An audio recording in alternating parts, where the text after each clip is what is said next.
The room number was engraved on the lamp, 11712, the same room that had been sealed for years. Temilade Ross is 27, a black American woman of Nigerian descent, working the night desk alone at the Miran Crown during the worst snowstorm of the year. The heat in the staff quarters dies. They treat her like she's replaceable. On her wrist ticks a plain watch, her sister Amara's, the sister who died on the ice after she reported this hotel. Freezing between two blankets, she texts 3 words. My bed is freezing. 1 wrong digit. The message never reaches the technician. It reaches Kang Min Jae, the mafia boss they call Snow Wolf, a black tiger inked down the left side of his neck, vanishing under his collar, a luxury watch on his wrist, and a reply that makes her blood run colder than the storm. I'll keep you warm all night. She snaps a photo of the lamp to prove where she is. Room 1712. His smile freezes. That room isn't in the system. It's been locked since Amara's last call. The hallway is off the grid. The door handle turns from the outside. But what she finds hidden in that sealed room. Before starting the story, comment down below where you are watching from and what time it is there. If stories of karma, love, and hidden truths move you, leave a like. Be sure to subscribe to the channel and click join to become a member and help our channel. The revolving door jammed on ice at 11:40, and Temilade Ross went out into the cold to free it herself. No one else would. The valet had gone home at 8. The bellhop called in sick before the first flakes fell. Security sat 3 floors down, watching monitors, and the night manager, who was supposed to share her shift, had texted a single word an hour ago. Snowed. That was all. Snowed. Like the weather was an excuse, and not the reason a 5-star hotel needed staff.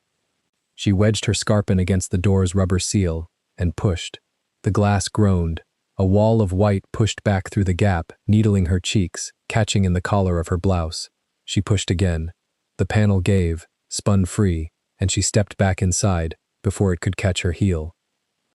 Her hands were red. She pressed them flat on the marble counter to warm them, and left 2 clean prints in the frost that had crept in under the doors. She flexed her fingers until they hurt, which meant they were coming back. The lobby thermostat read 66. It had read 66 all night, no matter what the air actually did. Someone had locked the display. She'd stopped believing the number weeks ago. The lobby of the Miran Crown was built to look like money never slept here. Gold veining in the floor, a chandelier the size of a car. Behind the front desk, a wall of brushed brass listing the hour in 6 cities. In New York, it was almost midnight. In Seoul, it was already tomorrow. Temilade checked her reflection in the brass.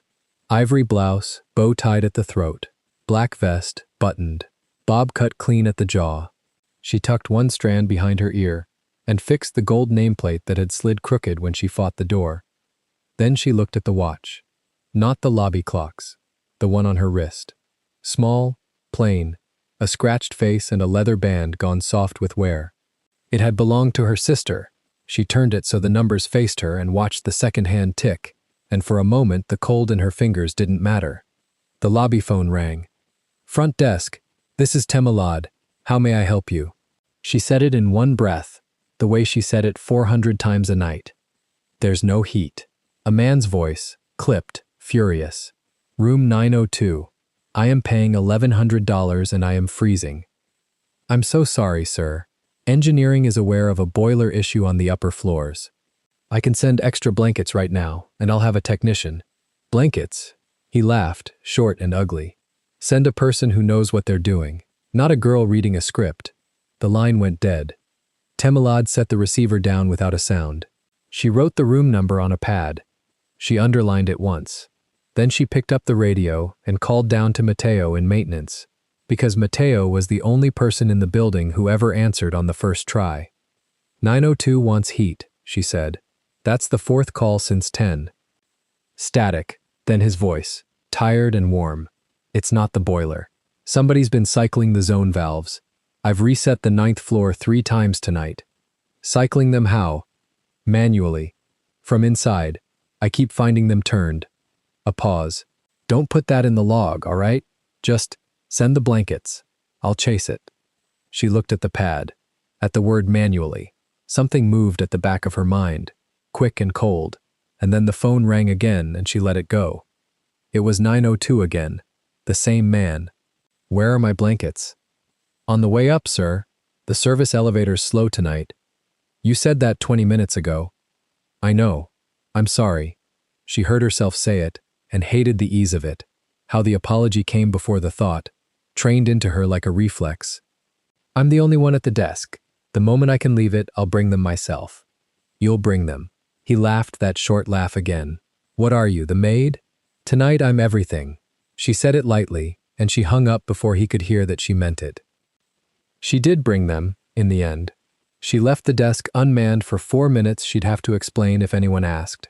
Carried 3 blankets up the service car to the 9th floor, knocked, handed them over to a man in a hotel robe who took them without looking at her, and shut the door.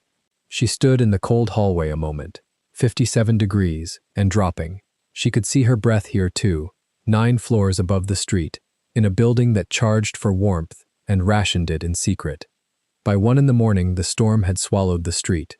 She could see it through the tall windows, the awning bowed under snow, a taxi abandoned at the curb with its hazard lights blinking, the whole avenue gone soft and blank.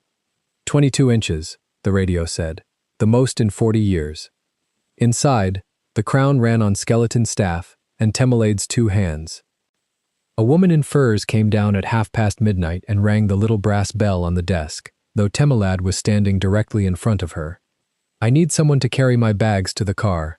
There's no car service running, ma'am. The roads are closed. Then get me a person who can make one run. The woman looked at her the way people looked at furniture that was in the way. Do you not understand me? Is that the problem? I understand you perfectly. Temelade had smiled the smile that fed the camera. Every road in the city is shut. I can hold your bags behind the desk until morning and call you the moment a car can reach us. The woman stared.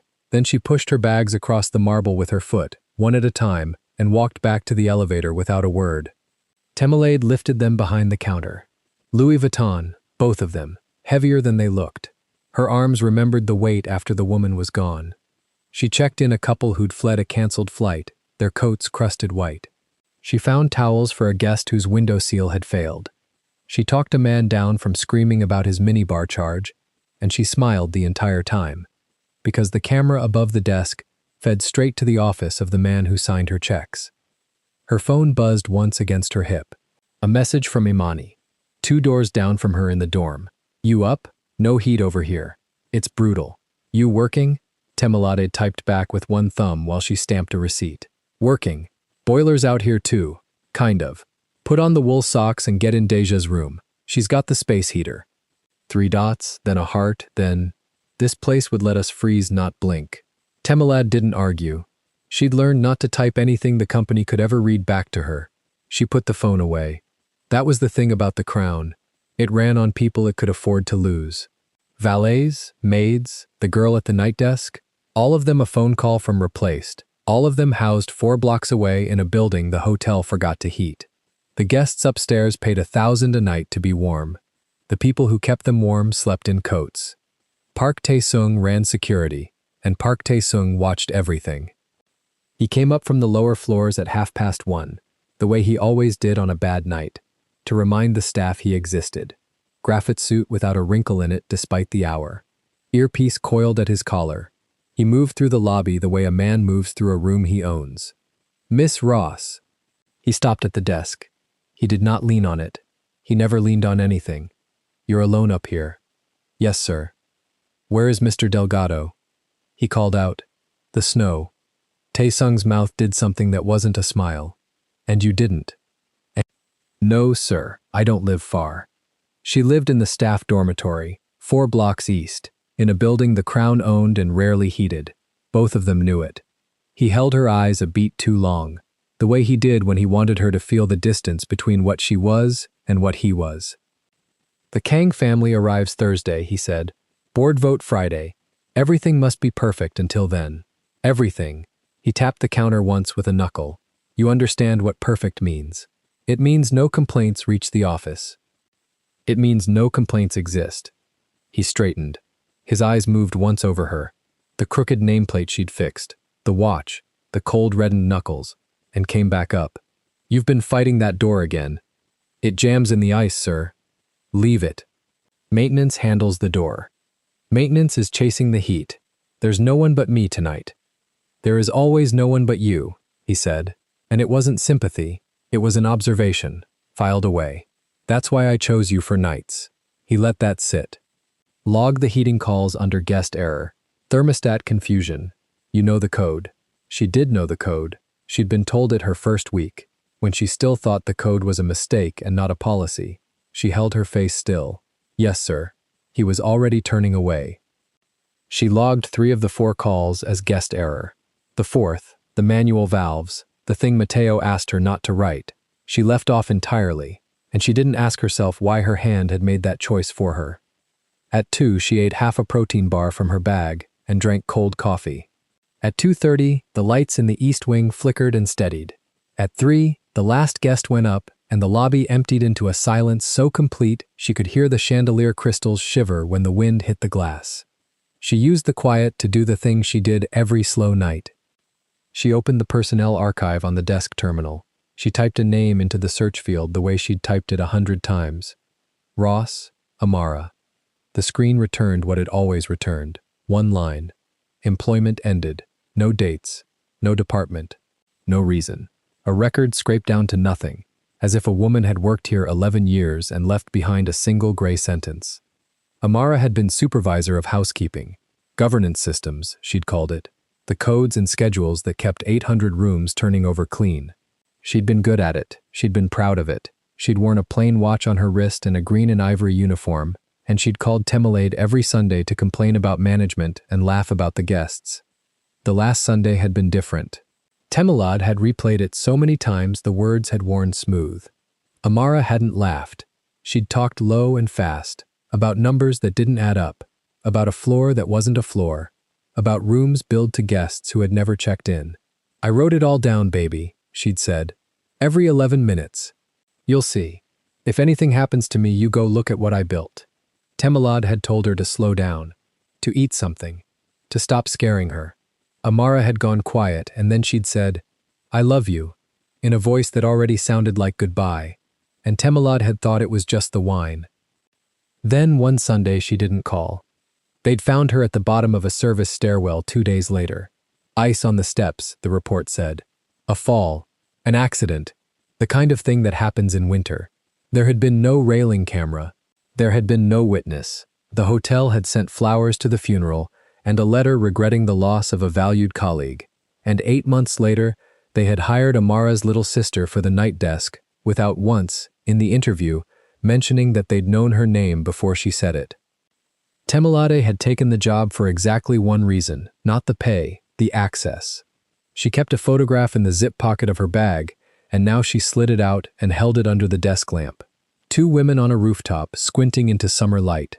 Amara, in her governance uniform, braids up, laughing with her whole face, one arm slung around a younger Temelade who looked stiff and happy and about 19.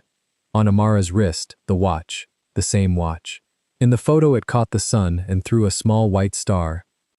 I'm here, Temelade said, to the picture, the way she did on the slow nights. Still here. She put it back in the zip pocket. She never left it out longer than a minute. A woman who cried at the front desk was a woman who got sent home, and going home was the one thing she couldn't afford. She closed the archive. She wiped the search field. She sat with her hands flat on the desk again, and she watched the second hand of her sister's watch cross the top of the hour. The radio crackled at 3:10. Front desk, Matteo, and his voice had changed. The warmth had gone out of it. You near the panel behind you? The zone map? I'm here. Tell me what the 9th floor's reading. She turned. The building schematic glowed on the wall behind the desk, a grid of floors and temperatures updated live. 9th floor. She found the number, 58 degrees. Yeah, a breath. It was 68 20 minutes ago. Somebody's pulling heat off the guest floors, Temelade, on purpose, and I can't find where they're doing it from, because half the sensors on 17 have been dead for... He stopped himself. Since when? Doesn't matter. Matteo. Since when? The radio hissed. When he spoke again, it was quieter, like he'd turned away from someone. Since your sister's last week. Now drop it. Please. For both of us. The line clicked off. Temelade stood very still. The chandelier shivered. On the wall, the number for the 9th floor dropped from 58 to 57, and she watched it fall like it meant something, because now she was sure it did. She wrote nothing down. She'd learned that much. Instead, she pulled her phone from under the counter and thumbed to the notes she kept nowhere the hotel could see. A running list, times and rooms and small wrong things, 8 months of them. She added a line. Heat pulled from guest floors, manual, 3:10 a.m. 17 sensors dead since A's last week. Then she put the phone away because the elevator dinged and Tae-sung stepped out of it. He crossed the lobby without hurry. Behind him, the doors closed on an empty car. He came to the desk and looked at her, and then he looked at the zone map on the wall, at the 9th floor's falling number, and something passed over his face that she couldn't name and didn't like. The heat, she said, before he could. 9 and 11 are dropping. Guests are calling. I've logged them, but the rooms are actually cold, sir. Mateo says it's manual. Mateo says a great many things. Tae-sung's eyes stayed on the map. The dormitory boiler failed an hour ago.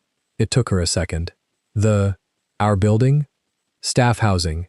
Yes. He finally looked at her. No heat until morning at the earliest. I'm told it's 11 degrees in the east rooms. A pause, weighed out. Yours is an east room, isn't it? She didn't answer. He already knew. He always already knew. You can't walk back into that, he said, and for one absurd moment, she thought it was kindness. 4 blocks in this, you'd freeze, and I can't have my only night clerk hospitalized before the Kang vote. He reached across the desk and turned the guest terminal toward himself, tapped at it, turned it back. There, a room, you'll sleep here tonight. She looked at the screen. A key had been issued, a floor, a number. 1712, she read. 17th floor. It's out of rotation. Renovation hold, no guests. Quiet. You'll have the whole wing. He slid a key card across the marble. Plain white, no logo. Go up at 4 when the morning man arrives. Sleep. Be at this desk at noon. She picked up the card. It was cold. Everything in the building was cold tonight. Thank you, sir, she said, because that was the code too. Tae-sung was already walking to the elevator. He pressed the call button. The doors opened on the empty car he'd come down in. He stepped in, turned, and looked at her across the gold lobby.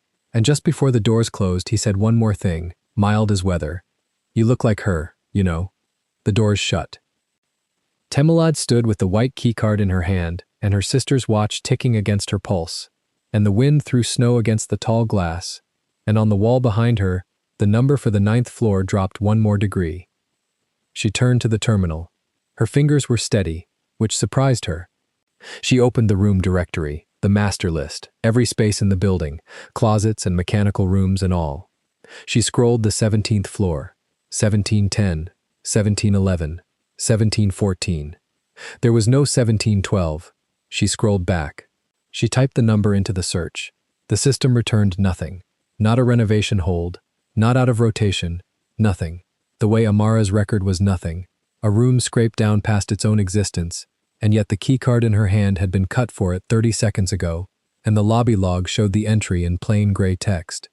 Key issued, room 1712, authorized, P. Tae-sung. A room that wasn't in the system, a key that opened it anyway. A man who'd looked at her and said her dead sister's name like a door closing. For a long minute she thought about walking home instead. 4 blocks, 11 degrees. A dark room and a cold bed and Imani 2 doors down. It would have been the safe choice, the small choice, the one that kept her head down and her name off any list. She stood at the desk with the white card in her fist and she weighed it. Then she thought about the way Tae-sung had said her sister's name. Like a test, like he wanted to see what she'd do with a door. She'd take the door. The radio crackled once more before she left the desk. Mateo, quieter than ever. You still there? Going up soon. Up where? A beat. Temelade. Up where? She looked at the keycard. She almost told him. Something in his voice, the way it had gone flat when he said your sister's last week, made her hold it back. Not because she didn't trust him, because she didn't yet know what trusting him would cost. Break room, she said. Gonna close my eyes an hour. The radio was silent so long she thought he'd gone. Then, okay, Lock the door if you do. She turned it off. The morning clerk arrived at 4 in a coat sealed with ice, stamping snow off his shoes, apologizing for the trains. Temeled briefed him in 6 sentences. She showed him the heat calls, the guest error codes, the couple in 1408 who'd won a late checkout. She kept her voice level and her face easy. She did not mention the 17th floor. She gathered her things, her bag, her coat she wouldn't need, the last of the cold coffee she poured out. Then she took the service elevator, because the guest cars logged their stops and the service car did not, and that was a thing her sister had taught her over the phone one Sunday, laughing, never guessing her little sister would one day need it. The service elevator smelled of bleach and old rope. It climbed slow. Floor numbers ticked past in a dim readout, and at the 17th it stopped with a jolt and the doors dragged open on a corridor that the building had forgotten. No lights but the emergency strips at the floor, low and red. Plastic sheeting over a doorway at the far end, breathing softly in a draft. The carpet here was older than downstairs, a pattern worn pale down the center where 1,000 feet had walked before the floor was closed. The air was colder than the lobby. Her breath showed. Temelade stepped out.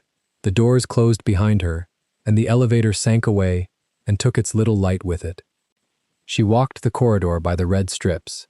Her scarpins were loud on the bare edges of the floor where the carpet had worn through, and she found herself stepping to the pale center strip to soften the sound, the way you move quiet in a place that might be listening. Drop cloths lay folded against one wall. A ladder stood under a hole in the ceiling where a light had been pulled and never replaced. Renovation, Taesung had said, but there were no paint cans, no tools, no sign anyone had worked here in a long time, just the look of work, staged and abandoned, like a set for a play no one came to see. 1720, 1718, 1716. The numbers on the doors were brass, screwed on straight, ordinary. 1714. Then a stretch of blank wall where a door should be, papered over, seamless, as if the room behind it had been sealed and forgotten. And then, past the blank wall, one door with a number on it. 1712. She stopped in front of it. She held up the white keycard. Her hand was steady no more. It had started to shake, and she couldn't tell anymore whether that was the cold. Under the brass numbers, mounted beside the frame, was a small reading lamp, a sconce, old, its shade yellowed. The kind they'd put in every room 40 years ago and torn out everywhere else. This one had survived, and on its brass base, where a maker would stamp a serial, someone had scratched something by hand, small and deliberate. She leaned close in the red light to read it. Numbers. A short string of them, cut into the metal with a blade. She didn't recognize the sequence, but she recognized the hand, the way the digits leaned, the little hook on the tail of each one. She'd seen that hand on birthday cards, on the back of a photograph, on a watch band, where a name had once been pressed into the leather before it wore away. Amara had made those marks. Temelad's thumb found the leather band at her wrist. The second hand ticked against her skin. Somewhere below her, 17 floors down, a hotel that treated her like a thing to be used, slept warm on the heat it was stealing from its own guests. And up here, in a room that did not exist, on a lamp her sister had touched, a message waited in a language of scratches she didn't yet know how to read. She raised the keycard to the reader. The wind hit the building and the plastic sheeting at the end of the hall filled like a lung and let its breath out slow, and Temelade Ross stood alone on the 17th floor with her dead sister's watch on her wrist and a door in front of her that the world swore wasn't there. She pressed the card to the lock. The lock swallowed the card without a sound. No chirp, no green light, no red. For a second, Temelade thought the reader was as dead as the sensors on this floor, and part of her was glad. Then the bolt let go somewhere inside the door, a soft mechanical give she felt in her palm more than heard, and the handle sank a quarter-inch under her hand. She stood there with her fingers on cold brass. Behind her, the plastic sheeting breathed in and out at the end of the hall. She pushed. The door drifted open on hinges that had been oiled recently, too recently for a room supposedly gutted for renovation, and the smell that came out at her was not paint or plaster or sawdust. It was clean, lemon and something underneath it, faint, like a room that had been sealed with the windows shut for a long time and then wiped down once before the ceiling. Temelade stepped inside and let the door rest against her shoulder so it wouldn't latch. The lights came up on a motion sensor she hadn't touched, warm and low, and she saw a room that did not match a single thing Tae-sung had told her.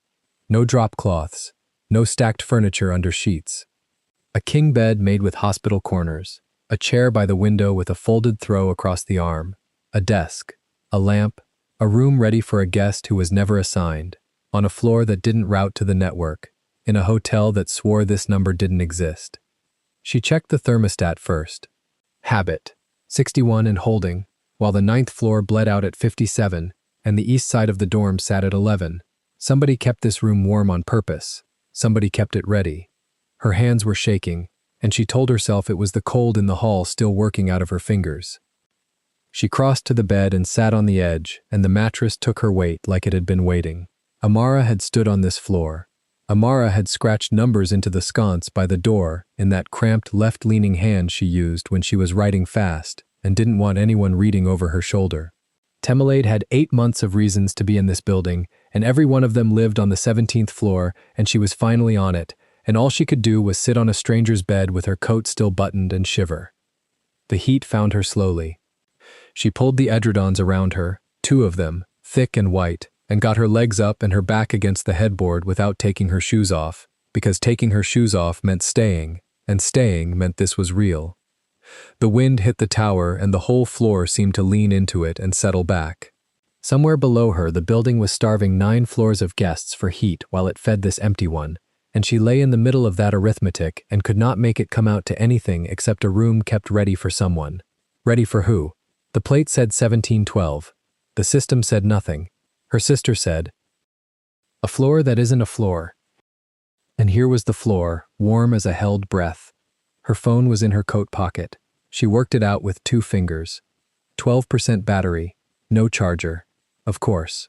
She thought about Mateo 3 floors down in the plant room, chasing a fault he'd already told her wasn't a fault. He'd asked her to leave it alone. He always asked her to leave it alone. And then he told her one more thing she wasn't supposed to know, the way a man does when he's decided to protect you and can't quite bring himself to protect you all the way. He'd want to know she was warm, or he'd want to know she wasn't, so he had a reason to keep the boiler talk going. She started typing with her thumb, hunched, the edredon tented over her head like a child in a fort. "My bed is freezing and this room doesn't exist. Tell me the 17th is on your map." She read it twice, deleted the second half.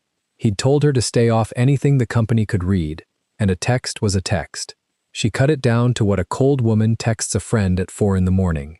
"My bed is freezing. You still down there?" She hit send before she finished the thought, the way you do when your hands are numb and the screen is small, and the number you want lives 1 row above the number your thumb finds. The message went out. Delivered. She let her head drop back against the headboard and closed her eyes and waited for Mateo to say something about the boiler, or about her sleeping where she wasn't supposed to sleep, or about nothing at all, which was his way of saying he was busy and worried. The phone buzzed against her stomach faster than she expected. She looked. "I'll keep you warm all night." Temelade sat up. The edredon slid off her head. She read it again. 5 words, no name, no boiler, no. "You shouldn't be up there." "No, Mateo." Mateo texted in fragments and half sentences and told her which valve was doing what. Mateo did not say things like that. Mateo had a wife and 2 kids in Queens and a way of looking at the floor when Temelade thanked him for anything, and in 8 months he had never once said a word to her that he couldn't have said in front of that wife. For one absurd second, a warmth moved through her that had nothing to do with the edredons, the animal relief of being told, in the cold, that someone would keep you from it. She caught it and killed it. Mateo had a family. Mateo had never. And even as she formed the thought, her eyes were already climbing the screen because some part of her had counted the beat wrong, the reply too fast, the words too smooth. Her thumb went to the top of the thread. The contact name wasn't there. Just a number. And the number wasn't Mateo's. It was Mateo's, almost. The same until the middle, and then 1 digit turned over. A 7, where his had a 8. Or an 8 where his had a 7. She couldn't tell anymore which of them was real, because she'd typed it half asleep and half frozen, and her thumb had found the wrong groove. She'd sent, "My bed is freezing," to a stranger. And the stranger had answered like he'd been waiting up for exactly that. Heat climbed her neck that had nothing to do with the edredons. She typed fast, the shame making her clumsy. "Wrong number. Ignore that. Sorry." The three dots came up immediately. Someone on the other end, awake, typing back before she'd set the phone down. "Are you cold or are you scared? They're different texts." Temelade stared at the screen. Her first thought was to throw the phone across the room. Her second was that whoever this was had read her exactly. The freezing and the not sleeping and the "This room doesn't exist." She'd deleted but hadn't quite unthought, and that was worse than being read wrong. She didn't answer. The dots came again. "You typed a real address by accident. That takes talent. Where are you?" Something in the phrasing stopped her thumb. "You typed a real address. Not number. Address." Like the wrong number he'd received was a place, and the place meant something to him. "Nobody's business," she typed. Then, because 8 months of watching this building had taught her that people give themselves away when they think they're the ones steering, "Somewhere your hotel forgot to heat." She hit send and regretted the word. "Your?" The instant it left, she didn't know it was his hotel. She didn't know anything except that a strange man was awake at 4 in a blizzard and answering a freezing woman like it was a door he'd been leaning on. The dots stopped. 10 seconds. 20. Long enough that she thought she'd finally driven him off, and long enough that she was surprised how much she didn't want him to go, which she filed away as exhaustion. Then, what room? Not a question. No mark at the end. 2 words, flat, and the flatness raised the hair on her arms more than anything soft would have. She looked at the door, at the sconce beside it where the numbers were. She should have put the phone down. She knew that even as she pushed the edredons off her legs and stood, even as her shoes found the carpet that was too clean for a construction site, even as she crossed the room toward the door with the phone in her hand and the screen still lit, she should have let the stranger stay a stranger. But 8 months had made her someone who ran toward the thing that didn't fit, and nothing in this building fit less than a warm, sealed room on a dead floor and a man who wanted to know which one she was in. She reached the door. The sconce was to the left, an old brass fixture that didn't match the renovated fittings, left in place like everyone had forgotten it or been afraid to touch it. Under the amber shade, scratched into the metal collar where the tarnish went soft, were the numbers Amara's hand had left. Temelade had seen them from the hall. Now she saw the small one carved above the room's own brass plate. 1712. She lifted the phone and photographed it. The plate, the scratched numbers, the sconce, the grain of Amara's cramped left-leaning digits caught in the flash. She didn't know yet why she took the picture. Later she'd understand it was the thing she did now, the reflex the last 8 months had built into her. See the wrong thing, keep the wrong thing, before someone makes it disappear. The photo saved. 9% battery. She stood there a moment with the flash ghost still swimming in her eyes, and she thought about the last Sunday. Amara across a diner table, coffee going cold, talking low and fast the way she did when she'd decided something and hadn't decided whether to tell you. A floor that isn't a floor. Temelade had thought it was tiredness talking, a housekeeping supervisor 11 years deep in a building that ate people, seeing patterns in the dark. She'd nodded and squeezed her sister's hand and let it go. 11 days later, Amara went down the service stairs and didn't come up. Now Temelade was standing on the floor that wasn't a floor, holding a photograph of a door, and the numbers her sister carved into old brass were burning behind her eyes. She could stop here. She'd found it. The room, the handwriting, the proof that the 17th was real and warm and waiting. She could sleep on top of the edredons with her shoes on, ride the service elevator down at 11, be at the desk at noon like Taesung ordered, and take her 8 months of notes and the picture of this door to someone who could do something with them. That was the careful thing. That was the thing that kept her breathing. Her thumb moved before her sense caught up. She dropped the picture into the thread with the stranger, the plate, and the numbers, and typed under it the 2 words he'd used on her. This room.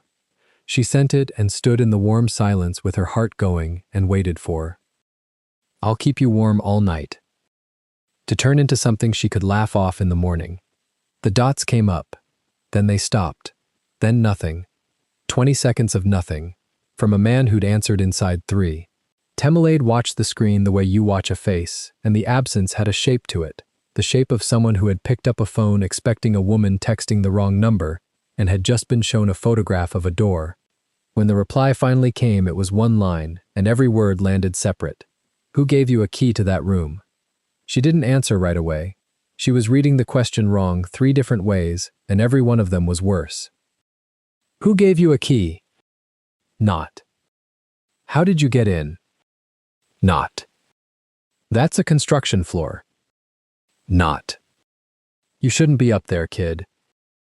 Who gave it to you? Like the key was a thing that got given, deliberately, by a hand, to a person, for a reason. Like there was a short list of people who could give it, and he knew all their names. Taesung gave it to me, she almost typed, and stopped. She didn't hand names to strangers. She'd learned that from Amara too. Instead she typed, "Why does a room that doesn't exist have someone this upset about it at 4 a.m.? The reply was fast now, the pause over. Whatever he'd decided, decided. Get out of the room. Then, before she could answer, not the hotel, the room. Take whatever you brought and stand in the hall and don't touch anything else. Temelade looked at the bed she'd been sitting on, the chair with the folded throw, the desk, the clean sealed air that had been waiting for a guest. I'm not standing in that hall, she typed. It's colder than in here, and the maintenance staff say somebody's cycling the heat by hand. She hesitated, then let it go, because she was tired and cold and done being careful with a man who'd just told her to run. Why don't you tell me who you are before you tell me where to stand? The dots. A long breath of them. Then a name. No title, no flourish. The way a man gives his name when the name is supposed to do the work by itself. Kang Min Jae. She knew the name. Everyone who worked a night at the Crown knew the name. The way you know the name of the storm that's coming. Kang. The family arriving Thursday. The board vote Friday. The reason Taesung wanted the lobby perfect and the heating logs clean, and every guest complaint filed as guest error. The son, the one they called Snow Wolf in the back of House Whispers, half joke and half warning, the one who was supposed to inherit the whole cold machine. Temelade sat down on the edge of the bed because her legs decided it for her. She'd texted the owner's son. My bed is freezing. And he'd answered, I'll keep you warm all night. And then she'd sent him a photograph of a door his family kept sealed on a floor his family had cut off the map, and now he was telling her to get out of it. Her thumb hovered. 8 months of the list, of the watching, of, if something happens to me, go see what I built. And here was a Kang awake in the dark with a nerve she'd just hit dead center. You know this room, she typed. You knew the number before I sent the photo. You knew whose handwriting that is. She didn't send the last part, she deleted. Whose handwriting that is. And left it at the knowing, because if he knew Amara's hand, then she needed to be looking at his face when she found out, not reading it off a screen at 9%. The reply came slow. I know that room has been closed for 2 years, and no card in this building opens it. Yours did. That's a problem for you, not me. Get out of it, and I'll make sure the problem goes away. She read it 3 times. I'll make sure the problem goes away. A man offering to erase a thing before he knew who she was. In her experience, only 2 kinds of people offered to make problems disappear at 4 in the morning. The ones who caused them, and the ones who cleaned up after. She'd worked 8 months under the second kind, and she'd buried a sister who'd gotten too close to the first. The kindness of it was the part that scared her. He hadn't threatened her. He hadn't said, you'll lose your job. Or, security is on the way. He'd said he'd make it go away, gentle, like a favor, and a favor from a Kang was a rope with the far end already tied to something. She typed slower now, choosing. You don't know my name and you're already protecting me. From what? The dots came, went, came. From the version of tonight where the wrong person finds out that card works, he sent. There aren't many of us who care about that room. You don't want to meet the ones who do. Temelade's mouth went dry. Us. The ones who do. He'd split the world into two lists without meaning to, the way people do when they're tired and rattled and talking to someone they think is a stranger they'll never place. And she was reading the map he didn't know he was drawing. There were people who cared what opened 1712. He was one. And there were others, and he was afraid of them finding her before he did. She looked at the thermostat. 61, holding. Someone kept this room warm. Someone on his list or someone on the other one. 2 years. Temelad did the arithmetic she'd done 100 times. Amara died 2 winters ago, on the service stairs, on the ice, 11 days after the last phone call where she talked too fast about numbers that didn't add up and a floor that wasn't a floor. Closed for 2 years. Closed since Amara. Her hands were steady now. That was the thing about her that Amara used to say, laughing. You get calm exactly when a normal person would lose it, you scary woman. The fear turned into stillness in her, and she could feel it doing that now. The shaking gone. Everything in her narrowing to the small lit screen. Who closed it? She typed. No answer. Who closed it 2 years ago? She sent again. And who keeps it warm? The 3 dots came up and stayed up for a long time, appearing and vanishing, a man starting and stopping, and Temelady watched a Kang decide how much to lie to her in real time, and found she could read the pauses like weather. She pictured him doing it. She didn't have a face for him yet, only the whispered name and the word. Wolf. The porters used when they thought no one was listening, but she could feel the shape of a man on the other end, weighing a stranger's 2 questions against something large and old, deciding which was cheaper, the truth or the silence. She'd watched Taesung make that exact calculation across the front desk 100 times. She knew the pauses, and the pause she was reading now wasn't the pause of a man who didn't know. It was the pause of a man who knew all of it and was choosing which door to leave open. When the message finally came, it wasn't an answer. It was a redirect, smooth, the first fully composed thing he'd sent, and the smoothness told her she'd rattled something loose and he'd gotten his hands back around it. You ask questions like someone who came to this hotel to ask them. Most people who find that room want to forget they saw it. What's your name? And there it was, the thing Amara would have warned her about. Give a name to a Kang at 4 in the morning, and you stop being a wrong number and start being a person they can find in the employee file, a person with a sister in that same file, a person whose card opened a door that no card opens. Temelady looked at the watch on her wrist, Amara's watch, the simple one, the second hand crawling around the face the way it had crawled for 2 years on a dead woman's arm, and now on a living one's. She turned it with her thumb, once, the way she did when she needed her sister in the room. There was a way to do this that Amara would have hated, and a way she'd have understood. The careful sister gave nothing, the one who'd carved numbers into brass and told her, "Go see what I built." Had wanted someone to come looking, had built a trail on purpose, had known it would be Temelad at the end of it because there was no one else left. Giving a Kang her name was a door she couldn't unlatch, but he already knew a card had opened the room. He'd find the log by morning. He'd find authorized P. Taesung. And the white card cut for a woman told to sleep where no one sleeps, and he'd find her name attached to it whether she typed it now or not. So the only real choice was whether she learned anything before he did. Then she typed, "The one whose card opened your impossible door." She sent it, 8%. The dots came instantly. Then, under them, before he'd finished whatever he was writing, the door. Not the phone, the actual door of 1712, the one resting against the frame where she'd left it unlatched. It moved. Just a breath of movement, the plastic sheet draft from the hall pushing it, she told herself, and for a half-second she let herself believe it, because the alternative meant she was not alone on a floor that no one could reach. Except the hall had been still, and the draft came the other way, and the door didn't drift, it pressed, slow, the way a door presses when there's a weight leaning experimental against it from outside. The handle, the outside handle, turned a half-inch and stopped. Turned again. Someone in the dead hall was trying the door the way you try a door you expect to be locked, and are surprised to find isn't. Temelade was on her feet with the phone still in her hand, and the screen still lit with a message she never saw finish, standing in a warm room that didn't exist, watching the handle of a sealed door move under a hand that wasn't hers, 3 floors above the only person in the building who knew she was up here, and that person thought she'd gone to sleep in the break room. She backed toward the bed without looking away from it, one hand out behind her, the watch cool against her wrist. Whoever was on the other side wasn't Kang Min-jae. He was 3 floors down at best. Coming up, he said. Already coming. And a man doesn't try a handle from the hall of a room he's racing an elevator to reach. This was someone else. Someone who'd known she was up here.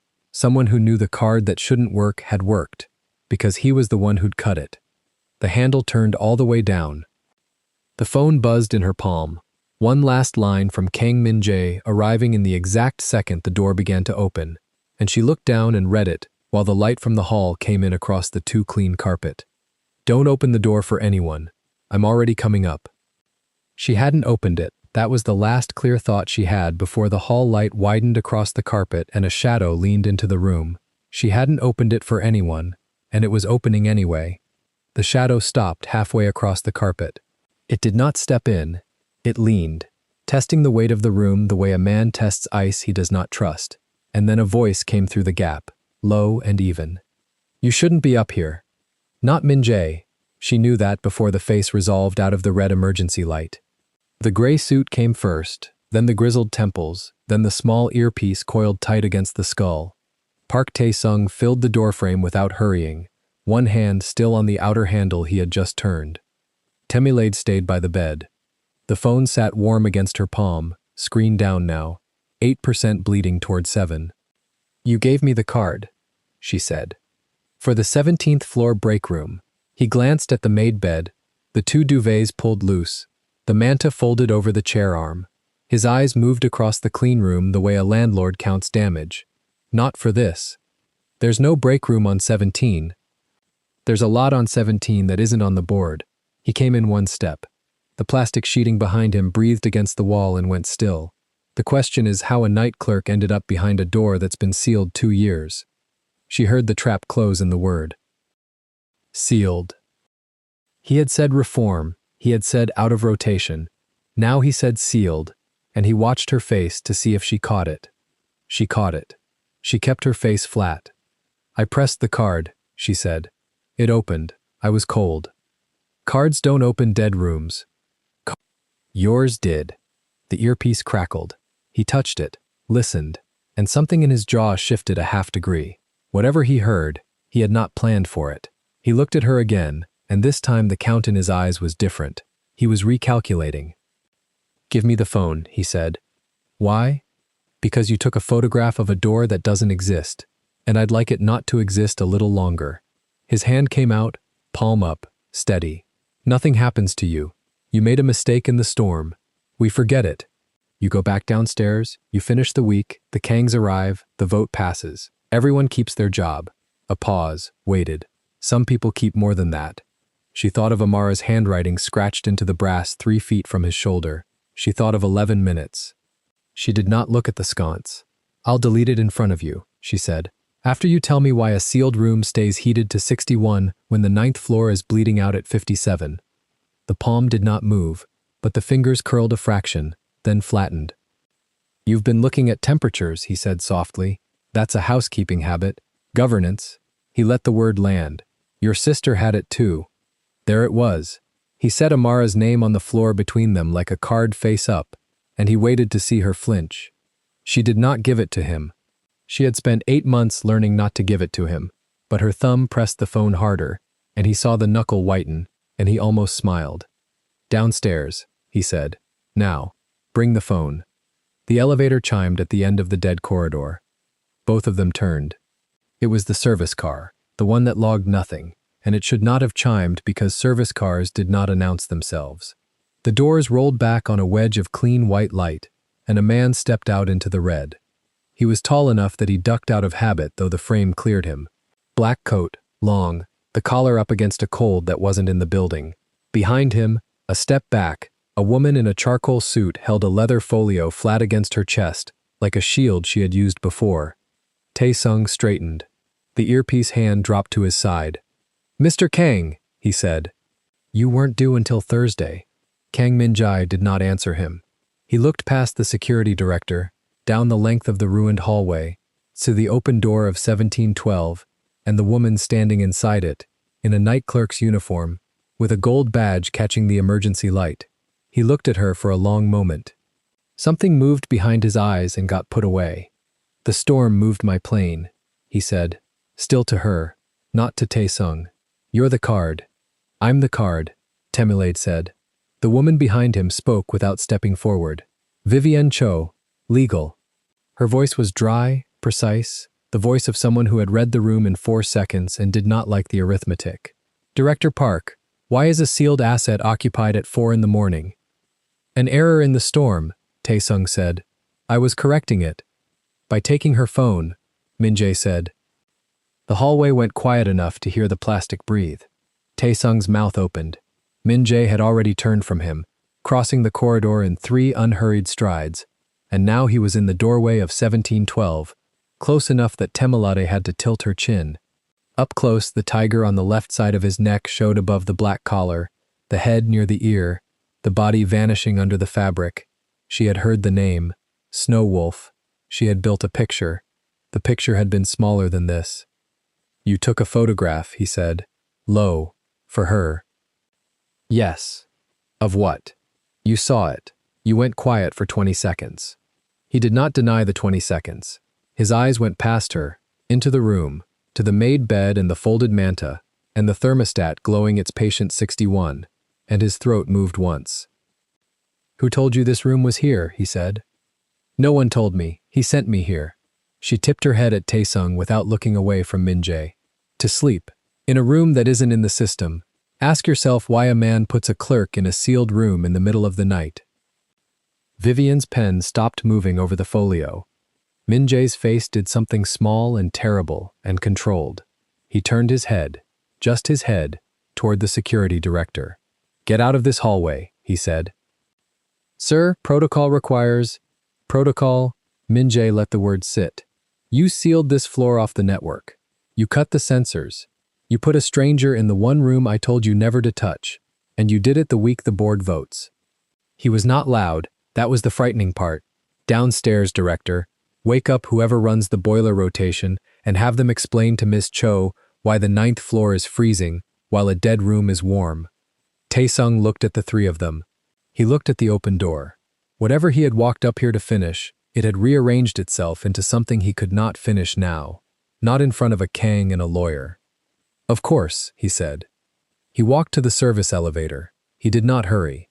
At the doors he turned, and his eyes found Temilade one more time, and he did the thing he had done in the lobby the first night. He smiled without any part of his face agreeing to it.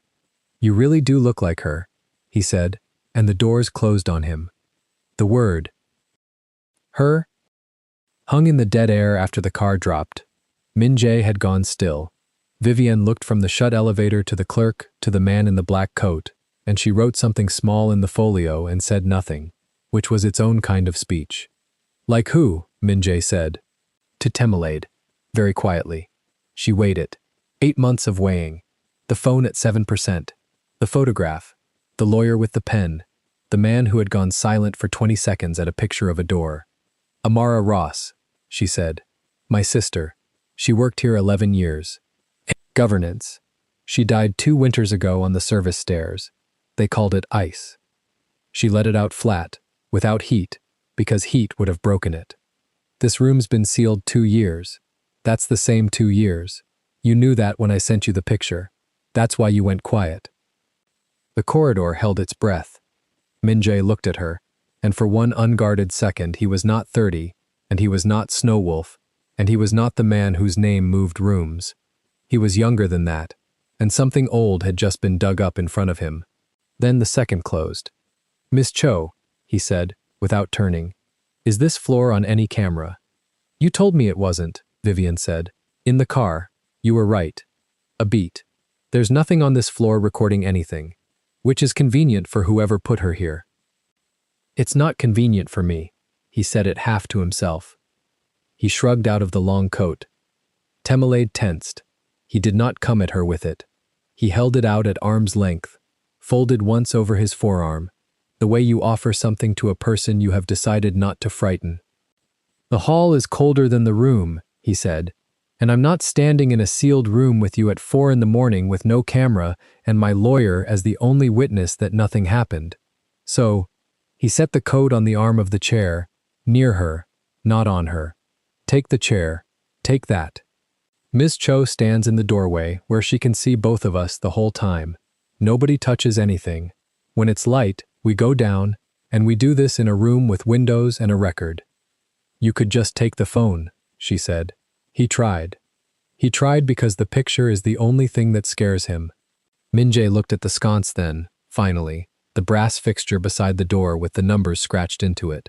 He looked at it for a long time. It's not the only thing that scares me, but I'm not taking your phone. Why not?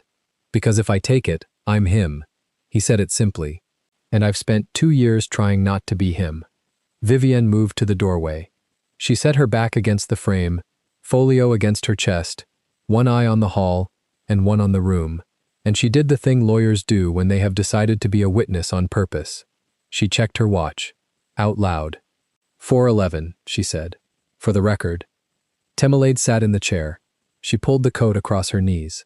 It was heavy, and it held warmth from a body, and she hated how her hands stopped shaking under it, because the shaking had felt like control, and the stillness felt like surrender. Min-jae lowered himself to the floor across from her, back against the foot of the made bed, forearms on his knees. On the ground he took up less of the room. She understood that he had done it on purpose too. Ask me, he said. Ask you what? Whatever you're going to ask a stranger you texted by accident. A ghost of something crossed his mouth and left. You have until it's light. After that there are lawyers and boards and it stops being a conversation. She looked at the thermostat. 61. Steady, patient, wrong. Who keeps this room warm, she said. He was quiet. Vivienne's pen did not move. She wanted the answer too. I do, Min-jae said. I told a maintenance ID to hold it at 61 and never log it. 2 years. He turned his hand over, looked at the palm, closed it. I don't come up here. I've never opened that door. I just couldn't stand the idea of it going cold. Why? That's not tonight's question. It's exactly tonight's question. It's the question that ends the conversation, he said. So it's last. She let it go because she believed him that it was last, and because 7% was not enough battery to fight a war on. She asked the other thing instead, the thing that had walked up the hall in a gray suit. He put me here, she said. Taesung. He knew the card would open it. He knows a card can't open a dead room, and he cut one that could, and he handed it to Amara's sister and told me to sleep here. Her voice stayed level, and that cost her. That's not a mistake in a storm. Vivienne spoke from the doorway. No, she said. It isn't. A mistake doesn't route around the network first. Min-jae looked up at his lawyer. He wanted a body in this room, Vivienne went on. Flat, working it out aloud the way she worked everything out. Or a name in a log. Somebody who wasn't supposed to be here, doing something they weren't supposed to do. The same week the board decides who runs this building. She tapped the folio. You put the wrong person in the trap, director. You put someone who takes temperatures. The plastic breathed. Down the shaft, far below, the service elevator settled. Temelade turned that over, the card. The white card with no logo. Key issued, room 1712. Authorized, P. Tae-sung. It sat in the master directory right now, a line of text that said she had opened a sealed room at 4 in the morning on the night before the Kangs arrived. It did not say he had handed it to her. Logs did not record hands. He built me a story, she said slowly. Clerk breaks into sealed asset. Clerk is Amara Ross's sister. Clerk has been asking about temperatures for 8 months. She looked at Min-jae. By morning, I'm not a witness. I'm a burglar with a motive. Yes, Vivienne said before he could. The three of them sat with it. Outside the sealed window, a wall of white came sideways and told them nothing. So don't be there in the morning, Min-jae said. I have to be there in the morning. I'm at the desk at noon. A short breath that wasn't a laugh. That's the other thing he built. If I run, I'm guilty. If I stay, he's got me at the desk to arrest in front of the whole day shift. Min-jae stood. He did it slowly, hands visible, and he crossed to the doorway and spoke low to Vivienne, and Temelade could not hear all of it, only pieces. Contract, tonight, before he can file it, put it in writing. And Vivian's pen finally moved, fast, 3 lines, and she turned the folio around and showed him, and he read it and nodded once. Here's what happens, he said, coming back but staying on his feet now, giving her the room. When it's light, we go down together. Not you and him, you and me and Miss Cho. Before he can file a security incident, before he can call it a break-in, there's already a document that says why you were on this floor and who authorized the card.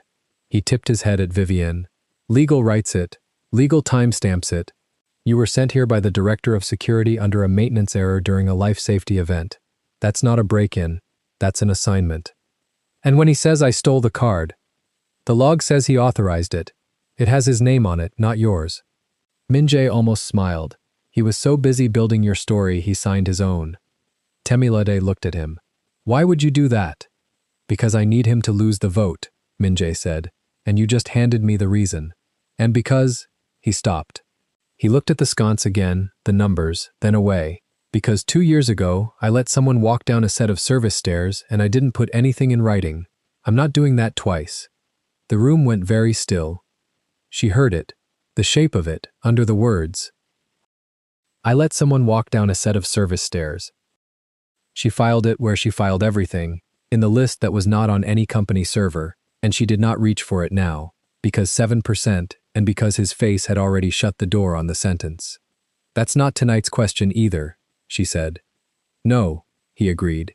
It's the same last question. Vivian cleared her throat from the doorway. 4:31, she said. For anyone keeping a record, nothing has happened in this room except a conversation and a coat. She looked at Temilade over the thin glasses. Keep the coat visible. When we go down, hand it back to him in the lobby, in front of people. You want the whole building to see he lent it to you and nothing else. It makes you a person he protected. It makes you hard to arrest. You've done this before, Temilade said. I've cleaned up after men who do things in rooms without cameras, Vivian said. This is the first time I've been the camera on purpose.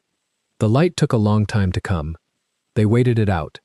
Min-jae sat back down against the bed and did not try to fill the silence, which she noticed, because everyone she had ever met tried to fill silence, and men like him most of all. He let it sit. Twice his eyes went to the sconce, and twice he pulled them back. Once, near 5, he said, without looking at her, was she happy here? And Temilade said, for a while, and he nodded, like that cost him something, and did not ask more. The emergency red thinned. Somewhere past the sealed glass the storm was ending, and a grayness leaked into the hall that was not the emergency light and was not warm, but was morning. Vivian straightened off the doorframe. It's light, she said. Do it now, before the day shift, before he wakes anyone up. They rode the service car down together, the 3 of them, and it logged nothing, and Temilade stood between the lawyer and the man in the black shirt with the tiger at his throat and the long coat over her arm, and she watched the floors count down and thought, he's coming for me at noon and I won't be a burglar, I'll be a coordinator, and I don't know yet which one is more dangerous. Because that was the last thing that happened, and it happened fast, and it happened in the lobby with witnesses, which was the whole point. Tae-sung was already there. He had a tablet. He had 2 men in the gray suits behind him. He had the morning clerk pinned at the desk with a question, and he turned when the service doors opened on the wrong 3 people, and his face did the recalculation again, faster this time and worse. Ms. Ross, he said, there's been a security incident. A sealed asset was accessed without authorization at 0400. I'll need you to come with. The card was authorized by you, Vivian said. She did not raise her voice. She walked to the desk and set the folio on it and opened it flat so the morning clerk could see, so the 2 suits could see, so the guest checking out early with his coffee could see. Time-stamped. Signed. Key issued. Room 1712. Authorized P. Tae-sung. You sent a life safety displaced employee to a room under a maintenance error. That's the record. Would you like to file your incident against your own signature? Tae-sung looked at the page. He looked at Min-jae. Mr. Kang, this woman is coordinator, Min-jae said. The word dropped into the lobby and stopped everything. Effective now, he went on. Easy. Loud enough, the way a man says a thing he wants 20 people to repeat by lunch. Ms. Ross showed sound judgment during a life safety event under an assignment your office issued. She stays.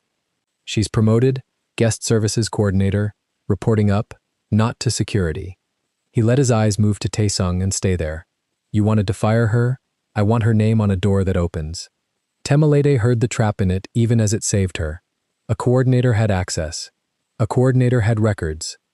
A coordinator could not be quietly walked out. He had not done it for her. He had done it to keep the reason for the vote alive, and to put a leash on it that ran through him. She knew that. She took it anyway, and she took it with both hands. She stepped forward and held out the coat. Thank you for the loan, Mr. Kang, she said, clear, in front of all of them, and he took it, and the whole lobby saw a man lend a freezing employee his coat in a storm and get it back at dawn, and there was no version of that a security director could turn into a break-in. Taesung's men did not move. Taesung closed the folio himself, slowly, and handed it back to Vivian, and every eye on the floor watched him do it. Congratulations, coordinator, he said. There's one condition, Temalide said. She said it to Min-jae, not to Taesung, and she said it while the lobby was still full and still listening, because she had learned in 8 months that the only safe time to ask for something is when a powerful man has just performed being generous in public. Min-jae raised an eyebrow. Vivian's pen hovered. A coordinator gets records. Temalad said, I want mine, all of them. Personnel, governance, incident logs, going back. She held his eyes. 2 years, including the file on Amara Ross. The whole file, not one line that says. Employment ended. The lobby was silent enough to hear the revolving door turn. She watched it cross his face. The understanding of exactly what she was asking for, and exactly what it would open, and exactly whose name might be in it. She watched him weigh it the way she had watched him weigh the coat. Behind him, at the edge of her eye, Taesung had gone completely still, and that stillness told her the records were the thing. That was where it lived. That was what 11 minutes had been building toward. Vivian looked at her client and waited. Give her the access, Min-jae said. And he said it looking at Temalade, not at his lawyer, and his voice did not shake, but his jaw set in a way that told her he had just agreed to open a door he had spent 2 years paying a maintenance ID to keep warm and shut. He knew what was in the file. She was almost sure of it now. He knew, and he'd said yes anyway, and she could not tell yet whether that made him her ally or the last person she should ever trust. Full access, Vivian repeated, writing. Coordinator credentials, this morning. She looked up at Taesung over the glasses. Director Park will facilitate, won't you? Taesung's mouth moved. What came out was, of course. He turned and walked toward the security office with his 2 men, and at the elevator he stopped, and he did not smile this time, and that was worse. You'll want to be careful what you ask a building to remember, he said, to no one, to all of them. Buildings remember everyone. The doors took him. Temalad stood in the middle of the lobby of the Miran Crown with a new title and a promise of the one file she had crossed a city and buried a sister to reach, and she felt no relief at all, because a man had just handed her a key while 3 separate people watched him decide it was worth the risk, and she did not know what any of them thought the key would open. Min-jae buttoned the coat, warm again, from her, and she saw him notice it and pretend not to. Noon, he said quietly, only for her, as the day staff began to move around them. The records desk. Ms. Cho will meet you. Don't go anywhere alone until then. He paused. And Ms. Ross. He looked at her, and the younger thing was behind his eyes again, dug up and not yet reburied. When you open that file, whatever his name is next to, he stopped. What? She said. Read it before you decide what it means, he said. That's all I'm asking. Read the whole thing before you decide who I am. He walked out through the revolving door into the ending storm, coat black against the white, and Vivian gathered her folio, and the morning clerk stared, and Temalad stood with the gold badge on her chest, that now said something new, and understood that she had gotten exactly what she came for 8 months ago, and that the man who had just given it to her had asked her, in front of everyone and in a voice meant for no one, to forgive him for something she did not yet know he had done. The records office sat behind the accounting suite on the 3rd floor, A room with no window and one door, and Temelade reached it at 11:50 with the new credentials already burning a hole in the pocket of her collet. She had not slept. She had showered in the staff gym, put the ivory blouse back on, retied the bow at her throat, pinned the gold badge that now said coordinator, and eaten a banana she did not taste. The morning clerk had watched her go like she was a ghost that had learned to walk in daylight. She let him watch. Vivian was already inside. She had a laptop open, a leather pasta on the table, and 2 paper cups of coffee. She slid one across without being asked. They gave you read access at 8, Vivian said. Full personnel, governance logs, incident reports, 2 years back. Taesung signed the authorization at 8:40. He was not happy. Good. He was also fast. Vivian turned the laptop, which means either he thinks there is nothing here or he already took out what mattered. Read like both are true. Temelade sat. She did not reach for the mouse yet. She looked at the shelves instead, the physical binders, the ones nobody digitized because nobody expected anyone to care.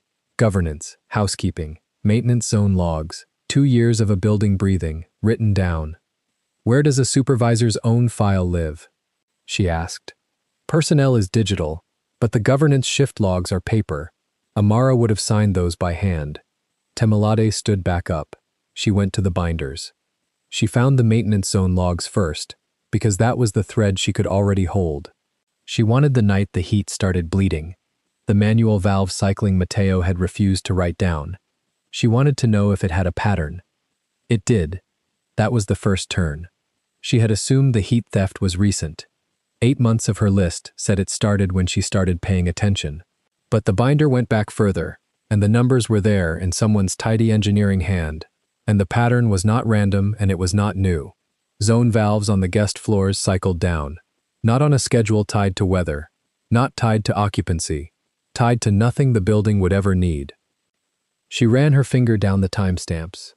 The cold pulls clustered. They came in bursts, and each burst emptied a specific wing, and each burst happened in the week before a board vote or a family visit or an audit. Cold guests complained. Cold guests were moved. Cold guests checked out, and a wing that should have been full went quiet, and quiet wings do not have witnesses. It's not a malfunction, she said. Vivian looked up. Say it slower. The heat isn't failing. Somebody turns it off to clear people out. Temelade tapped the page. Look at the dates. Every time there's a vote coming, a floor goes cold 3 days before. Guests leave. Then the floor is empty, and nobody's watching it. And then the vote happens, and the heat comes back on like nothing.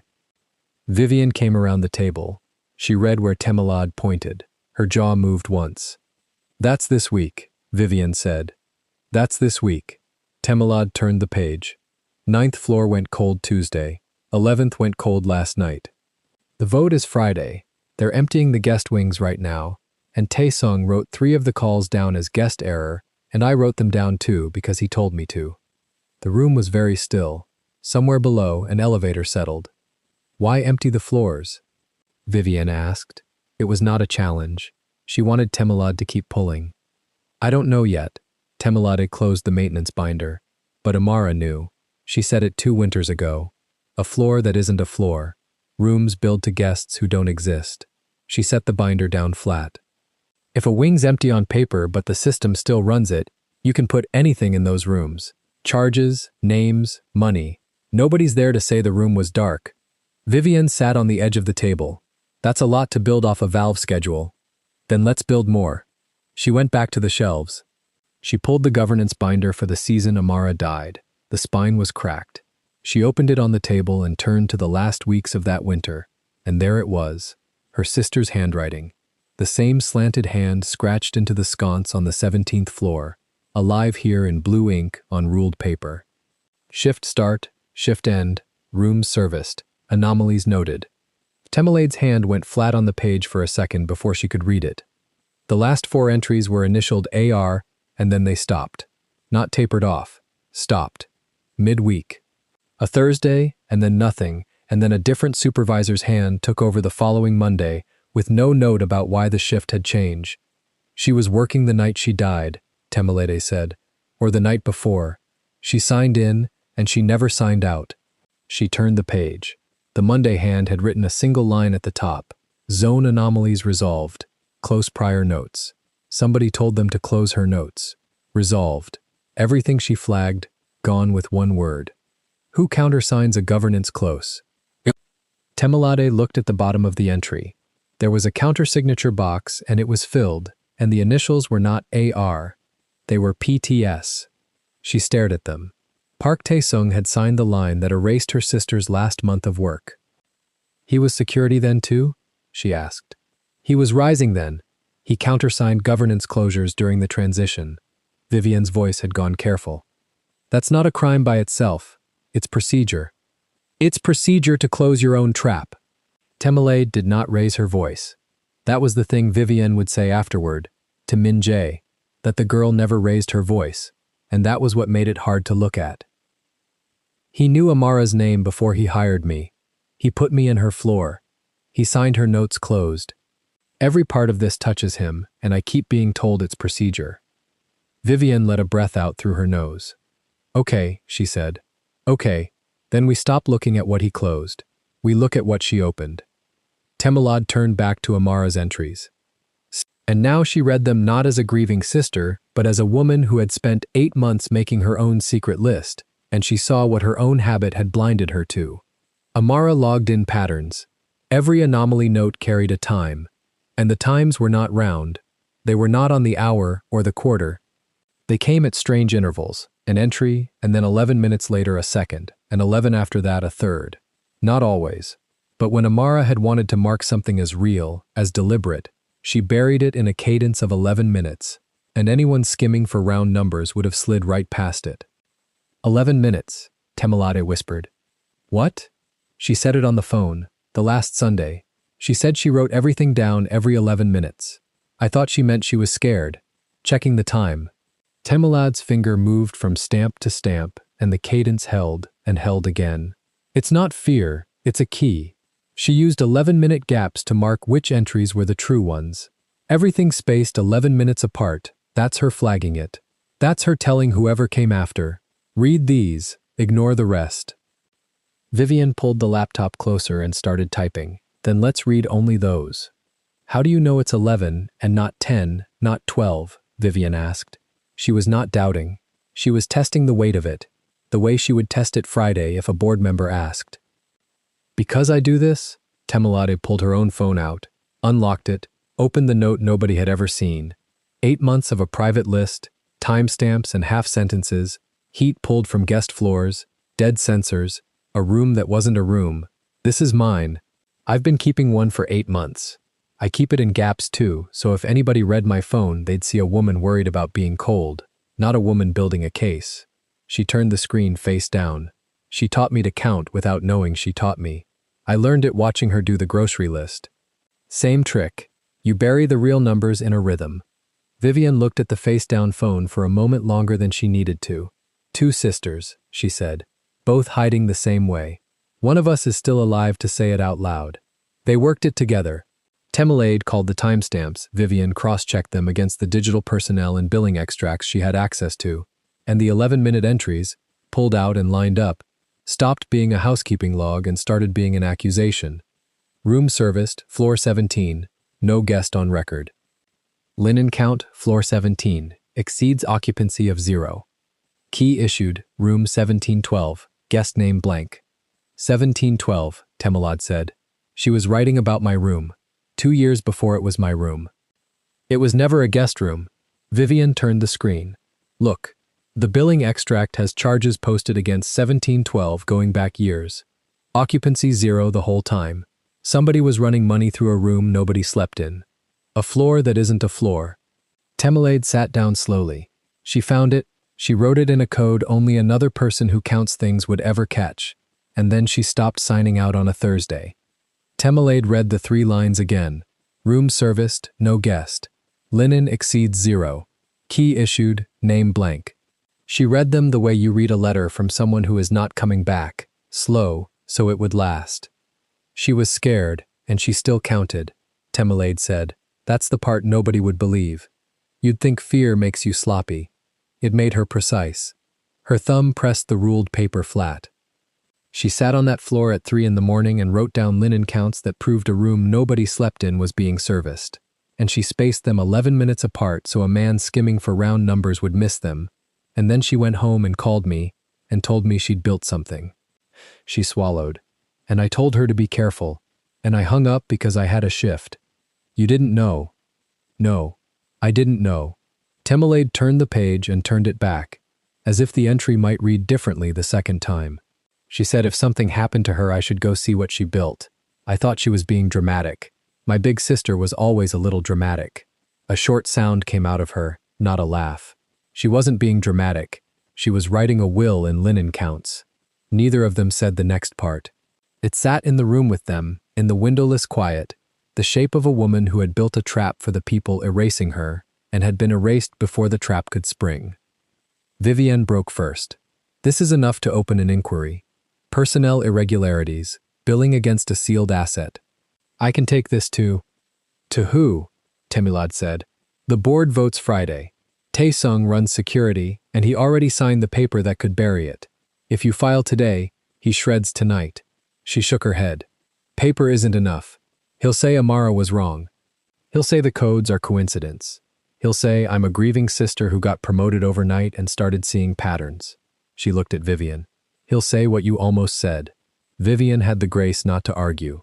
She didn't just write it down, Temelaide said. She told me to go see what she built. Built. That's a thing, not a page. She made something. Something where? Temelaide thought about the sconce. The numbers scratched by hand into old brass beside a sealed door, where no camera watched and no cleaner cleaned.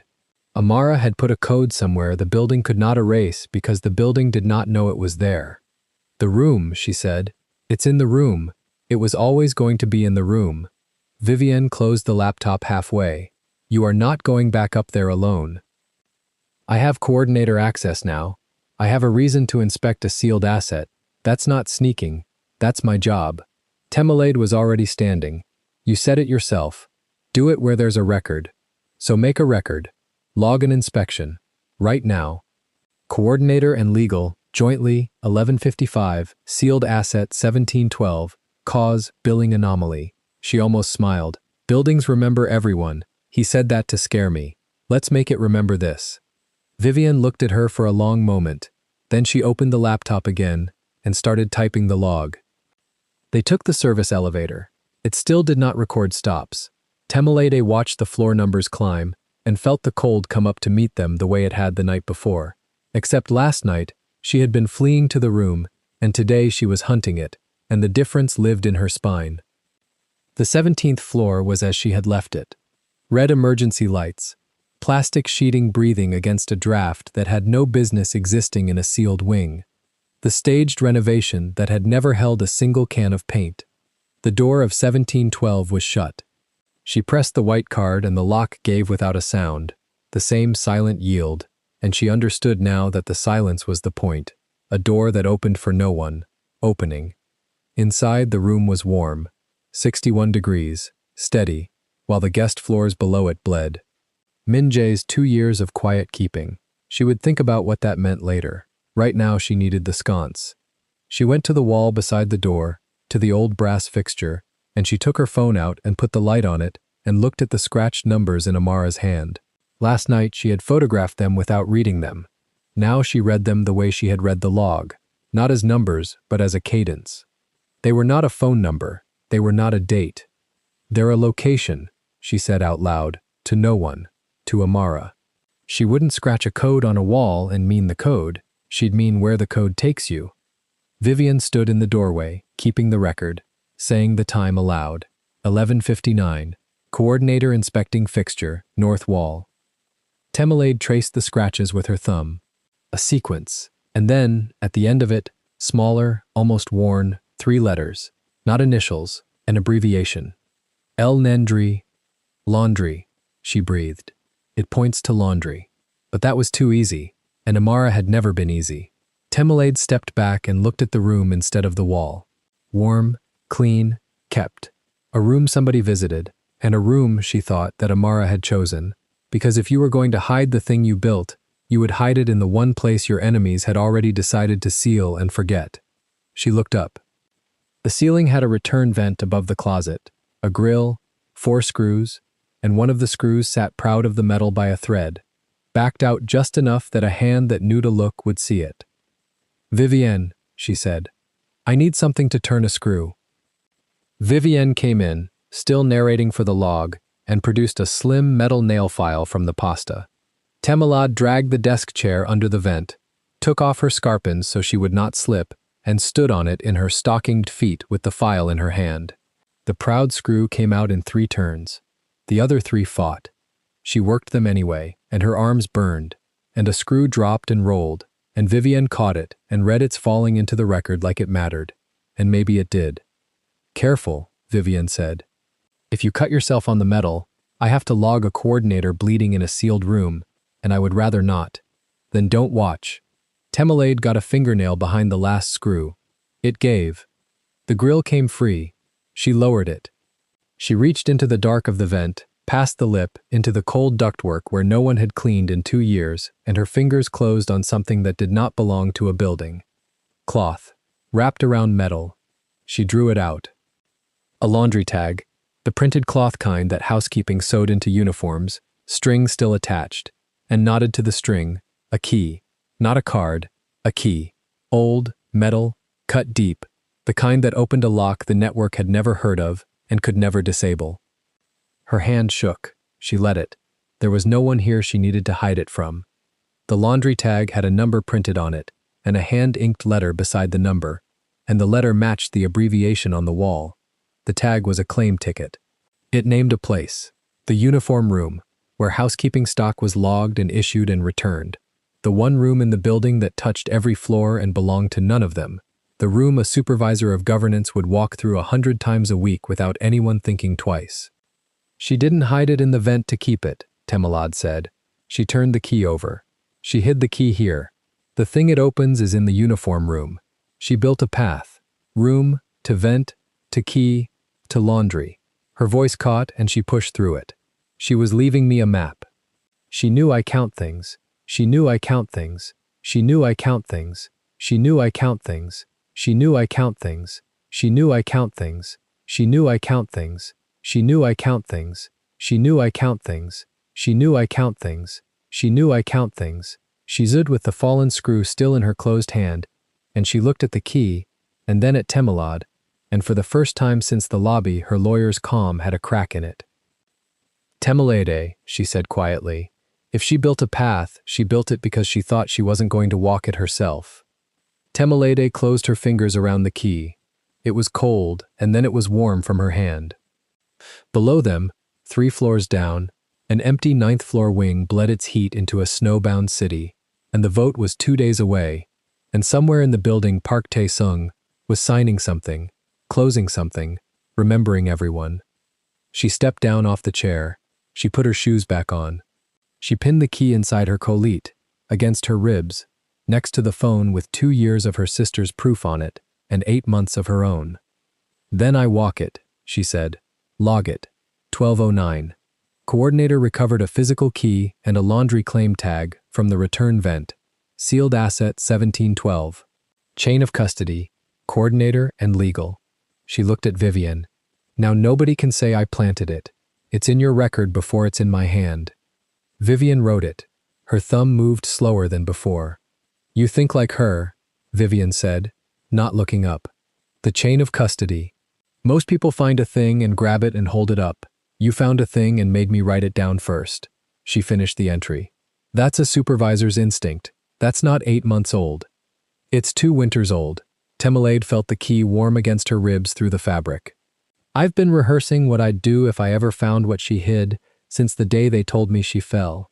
I just never thought there'd be a warm room and a lawyer standing in the door when I did. Life is strange in 5-star hotels." Vivienne almost smiled. "Almost. Keep going." "The uniform room," Temelad said. "That's where she built it. That's where the thing is." She looked at the vent, black and open in the ceiling, and at the sconce, and at the warm bed no one had slept in for 2 years until she had. Whatever's in that room got her killed. And Tae-sung signed her notes closed the Monday after. And Min-jae kept this room warm for 2 years and told me the reason was the last question. Her jaw set. I think the reason and the thing in the laundry are the same secret. You don't know that. No, Temilade agreed. But I know where to find out. She moved for the door. Vivian caught her arm. Not hard. A lawyer's touch. Precise. Not now. Not with the vote in 2 days and Tae-sung watching the logs. You show up in the uniform room today. You tip him. He empties it before you open anything. Temilade stopped. She hated that it was right. He'll be watching me, she said. He'll be watching you like a hawk from now on. You just made him sign an inspection of the room he built his trap around. Vivian let go of her arm. So we don't run at it. We go back down. You work your desk like a coordinator having her first shift. You let him think the file was a dead end. And tonight, when the building's thin and he thinks he won, we go to the laundry with the key and the record, and we open what she left. The plan was good. It was patient. It was exactly what a trained lawyer would build. And Temilade almost took it. And then her phone buzzed against her ribs, and she pulled it out, and the message on the screen was not from Vivian, who was standing in front of her, and not from Mateo. It was from the number with 1 digit wrong. The number that had answered, "My bed is freezing." The number she now knew belonged to Kang Min-jae.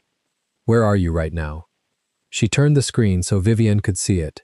Vivian's face did nothing, which was its own answer. "He said noon at the records desk," Temilade said. "It's noon. I'm not at the records desk. I'm in the room he keeps warm, holding the key his last question is about." She looked at the vent again. "He knows this floor doesn't record, but somebody told him I came up here. Tae-sung. Or the elevator he uses is the same one, and he's already in it." Temilade typed nothing back. She watched the 3 dots appear under the message and vanish, and appear again, the way they had 2 nights ago when she had sent him the photograph of the door and he had gone silent for 20 seconds because he understood what he was looking at. A second message came. "Don't open anything without me." And Temilade stood in the warm sealed room where her sister had built a map out of 11-minute silences and a key in a vent, with the man who had kept it warm asking her to wait, and the man who had sealed it 2 floors below signing papers. And 2 days between her and a vote that this whole cold building had been emptied to protect. And she realized she no longer knew which of the 2 men was asking her to wait because he wanted to help her, and which was asking because he was afraid of what she was about to find with his father's name on it. She closed her hand over the key inside her colite. The service elevator, down the dark corridor, began to hum. Someone had called it. Someone was coming up. The doors opened and it was Mateo. He had a work order in one hand and the other already raised, palm out, before he stepped off. "Vivian called me," he said. "Said you 2 might need a set of hands that doesn't show up on a badge log." His eyes went to the open vent, the chair, the Maya's-covered feet, and stayed there a second too long. Temilade kept her hand where it was, over the colite, over the key. "You told me you were sleeping in the break room," Mateo said, not an accusation, a man doing math he'd been avoiding for months. "You told me not to log the valves," she answered. That landed between them and neither one picked it up. Vivian stepped in, checked her watch, spoke the time out loud for no one and everyone. 12:14. Maintenance chief present at coordinator's request. She was building the record even now, brick by brick, and the habit steadied the room. Mateo looked at the ceiling, at the grill hanging by its one loose screw. "Whatever she built," he said quietly, "I didn't want to know where it was. That was the deal I made with myself." He set the work order on the desk. "I'm done making that deal." Temilade took her hand off the key. They did not go up to the uniform room by the elevator. Mateo led them down a maintenance stair that fed the linen chase, the spine of the building, the shaft Amara had walked 100 times because governance touched every floor and belonged to none. Temilade counted landings out of habit. Somewhere below them a Hospeed laughed, a cartwheel squeaked. The hotel performed being a hotel. Up here it was pipe and dust and the smell of hot lint. The uniform room was a long, windowless room off the second sublevel, racks on rollers, a pressing table, bins of collars and cuffs waiting to be mended. Mateo flipped a switch and half the tubes came on. The other half stayed dead. "Governance kept their own rack," he said, and pointed. The rack at the far end held olive and ivory. Supervisor Green's. Temilade walked to it slower than she meant to. 11 years of a woman hung on those hangers, pressed and sleeved in plastic, and the plastic had gone yellow at the shoulders where nobody had touched them. She found the name tapes by feel. A. Ross, machine-stitched, 4 uniforms, then a 5th, pushed to the very back as if someone had wanted it out of the light. Her fingers stopped on the 3rd hanger. There was a smaller thing tucked in the breast pocket, and she drew it out before she could tell herself not to. A photo strip, drugstore kind, 4 frames. 2 women crammed into a booth, cheeks pressed together, mouths open in a laugh nobody would ever hear. Amara and a girl of 19 with a bob she hadn't grown into yet. Herself. Temelade had forgotten the booth. She had not forgotten the day. She slid the strip back into the pocket, exactly where Amara had left it, and made herself keep moving down the rack, because Vivian was timing and Mateo was holding a light, and grief was a thing she could do later, in a room she'd have to fight to earn. "You okay?" Mateo said, low. No, she kept working. "Keep the light steady." That one wasn't sleeved. Temelade lifted it down. The others smelled of storage. This one smelled faintly of cedar, of a sachet tucked somewhere, deliberate, a thing a person does when they mean to come back for something. She turned the collar up. The stitching along the inside of the collar was wrong, not the loops of a factory, small, even, hand-set, the kind Amara had taught her on a Sunday with a threaded needle and no patience for excuses. A row of stitches that pretended to be a hem and weren't. "Vivienne," Temelade said, "time it." 12:22. Coordinator examining a personal uniform, subject Amara Ross, retrieved from the governance rack. Vivienne's voice didn't shake. That was a gift she was giving, and Temelade took it. Mateo handed over a seam ripper without being asked.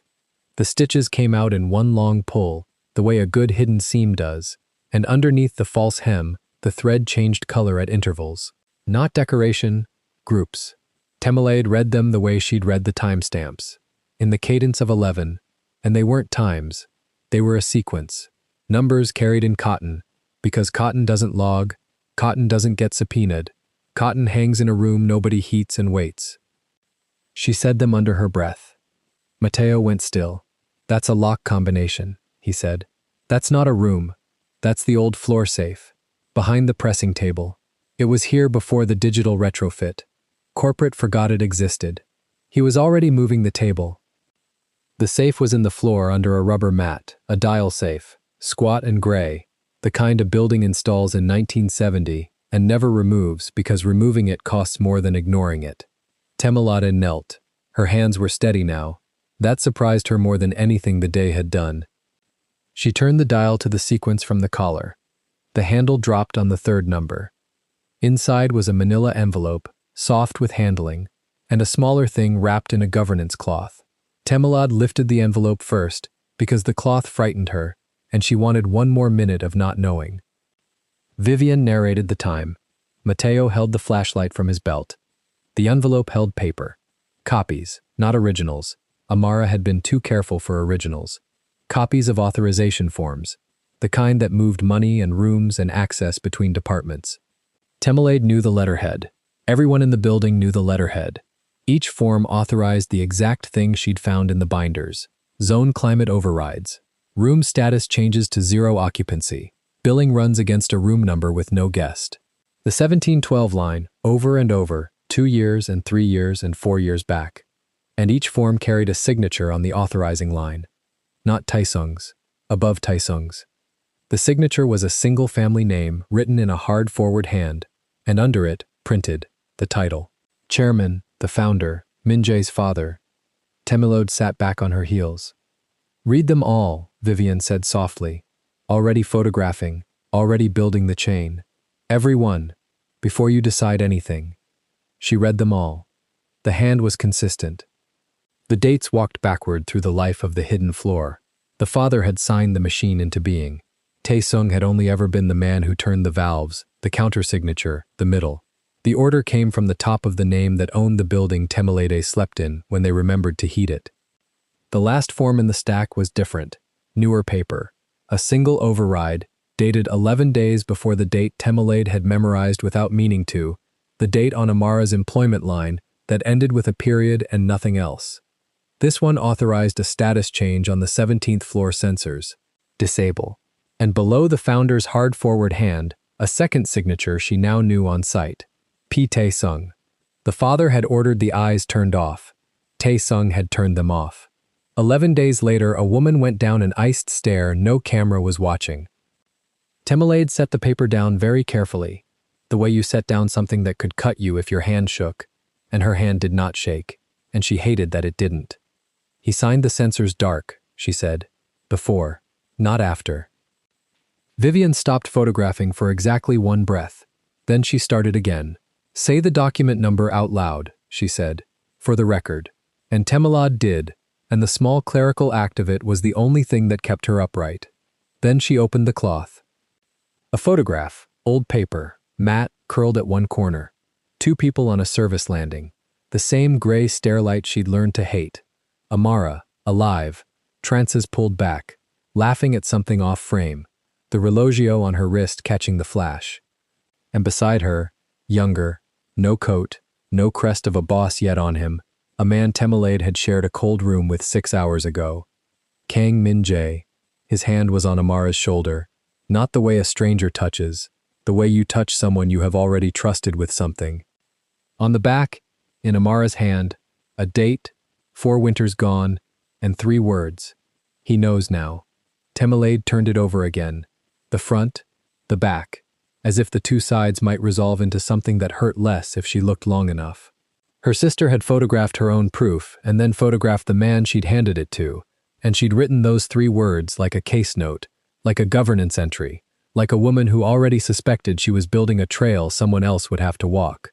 He knows now. Not a hope, a record. Amara had known 4 winters ago that knowing might not be enough, and she'd been right, and she'd died being right. Mateo read it over her shoulder and said nothing. There was nothing to say that the 3 words hadn't already said better. Temelaide heard the elevator before she understood she was hearing it. Not the maintenance stair, the service car, down the chase, rising. She'd learned its hum by heart in a single night. Somebody called it, Mateo said. The doors let out Min-jae.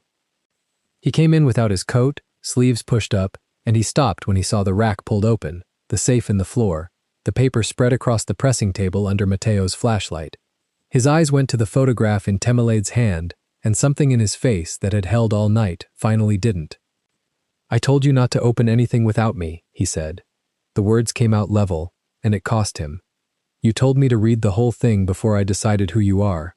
Temelaide stood. She held the photograph up so the flash-caught watch faced him. I read the whole thing.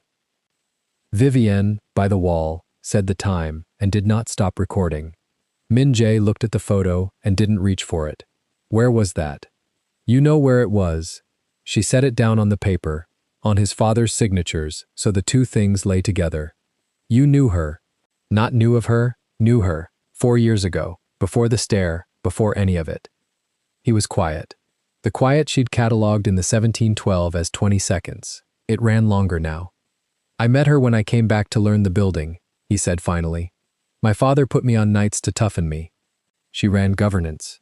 She was the only person in the place who talked to me like I was a man and not a surname. A muscle moved in his jaw. She showed me the numbers, the 0 occupancy rooms, the money. She thought I'd be horrified. Were you? I was 26. He said it like a verdict on himself. I was horrified, and I was my father's son, both in the same week. She trusted you. Temelaide heard her own voice go thin and let it. She showed Kang the thing that got her killed, and she did it because you talked to her like a man and not a surname. She misjudged which one you'd be. Yes, he didn't flinch from it. She almost wished he would. A man who flinched, she could have fought clean. Temelaide picked up the top authorization, the oldest one, the founder's hard-forward hand. She brought you these. She brought me proof my family was laundering rooms through a floor that didn't exist. His voice didn't rise, and I took it to my father instead of the regulator, because I told myself he'd fix it quietly, because I was afraid of what the name would be worth after. He looked at the safe in the floor. 11 days later, she went down a service stair on a night the treads were iced and the cameras on 17 were already dead. The room held very still. You recognized the numbers, Temelaide said. It wasn't a question, and she made sure it didn't sound like one. On the sconce, in the 1712, 2 years ago you saw her handwriting scratched by that door, and you knew exactly what she'd been counting. Yes. And you sealed the room and kept it warm and said nothing for 2 years. You let me climb into that vent tonight, not knowing you already understood every mark in it. Yes. 3 words, and each one took something off him, and Temelade felt the thing that had been building in her all night finally arrive, and it wasn't the clean rage she'd rehearsed. It was worse. It was the recognition that the man who'd covered her in his coat and refused to take her phone because he didn't want to become his own worst self had, 4 years ago, already become exactly that, and had known it, and had let her sister die under the weight of it. You could have told me at 4 a.m, she said, in the room. When I told you she was my sister, you looked at me and you said, was she happy here? Her voice stayed low, and that was the most frightening thing about it. You already knew the answer. You were the answer. I didn't know how to say it and still get you off that floor alive. He took a step and stopped when she didn't give ground. If I'd told you in the 1712 what I'm telling you now, you'd have gone straight to Taesung's face with it, and he'd have had you on a stare by morning. I've watched him do it once. So you managed me. The word came out clean and cold. You covered me with your coat and you managed me. Same as you managed her memory. Warm room, sealed door, nobody has to look at it. I was trying to keep you breathing until you had proof he couldn't erase. You were trying to keep the name breathing. She lifted the sleeve of documents an inch. That's your father's hand, Min-jae. Every page. You've spent 4 years deciding whether your family is worth more than my sister's life. I'm not going to stand in a laundry room and watch you decide it again. Temelade, don't, she stepped back from the table. You kept the room warm so you could grieve her in private. You didn't keep it warm to fix anything. You kept it warm the way you keep a grave. He didn't argue. That was the confession. She looked at the photograph one more time, at Amara laughing, at the watch on the wrist that was now on hers, and she reached up and unpinned nothing, touched nothing, because there was nothing of his to give back this time except the trust, and that couldn't be handed across a table. I'm done, she said. Whatever this was, this alliance, whatever you thought we were building tonight, I'm out of it. If you walk out of here with that, Min-jae said, and for the first time something urgent broke through. You walk into exactly what he wants. Then he and I want the same thing. She gathered the photograph and one authorization into the governance cloth. Vivienne, without a word, produced an evidence sleeve from her bag, and Temelade slid the copies in instead, chain intact, because she was Amara's sister, and she was not going to be the one who fumbled it. You had 2 years, Mr. Kang. I'm not going to give you 2 more minutes. She walked out. The maintenance stair took her up 2 flights and dumped her into a back-of-house corridor she knew, and she'd nearly reached the service door to the lobby when the corridor filled with gray.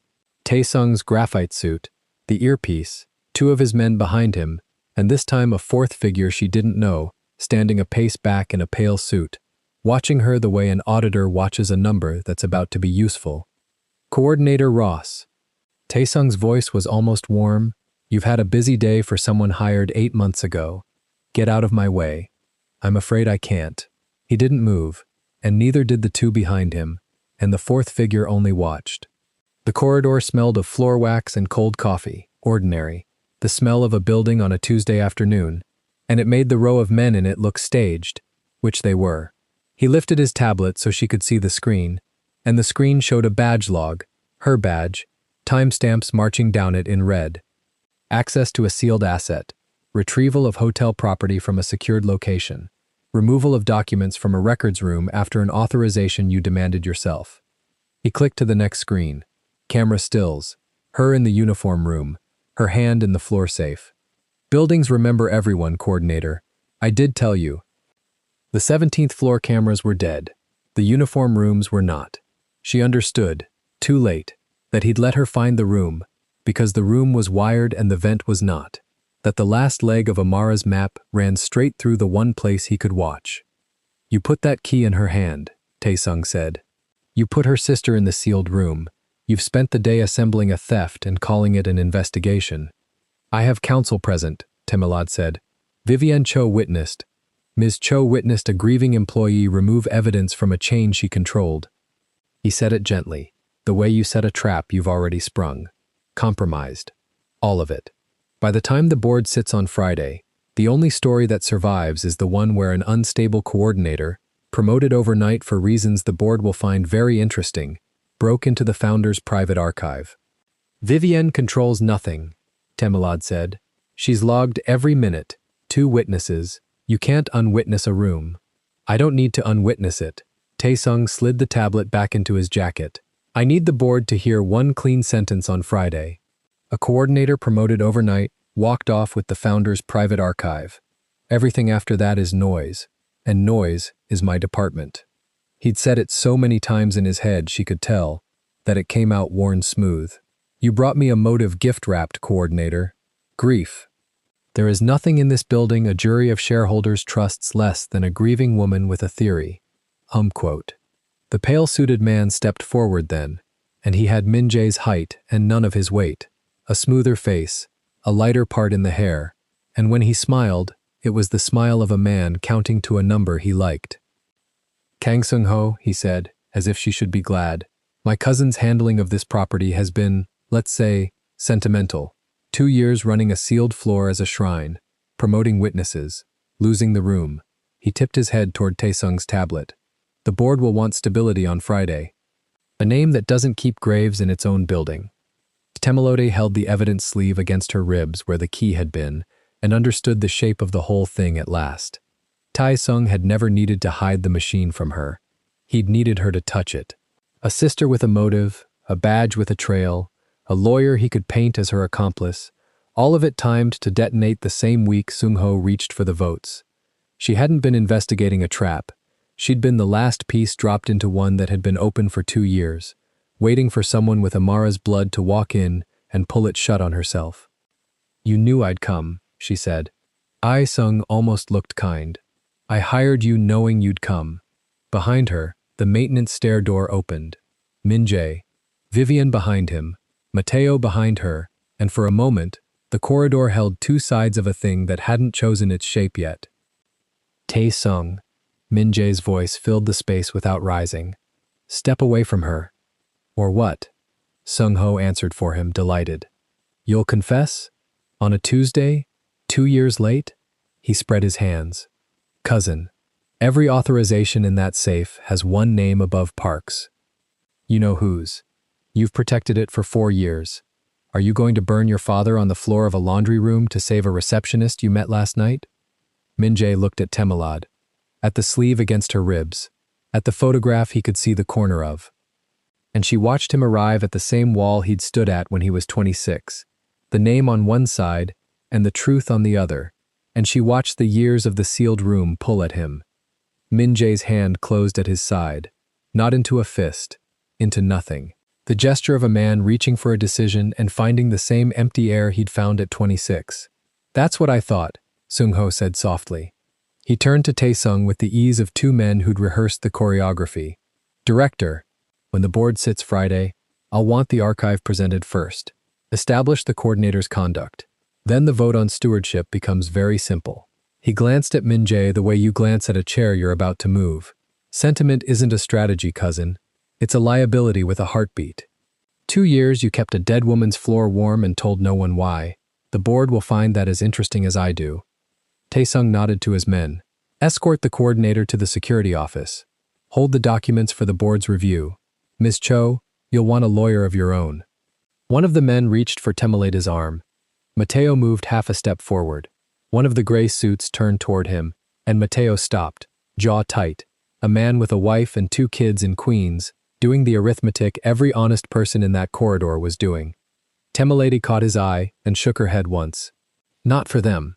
Not like this. He held. She didn't pull away, because pulling away was the picture they wanted.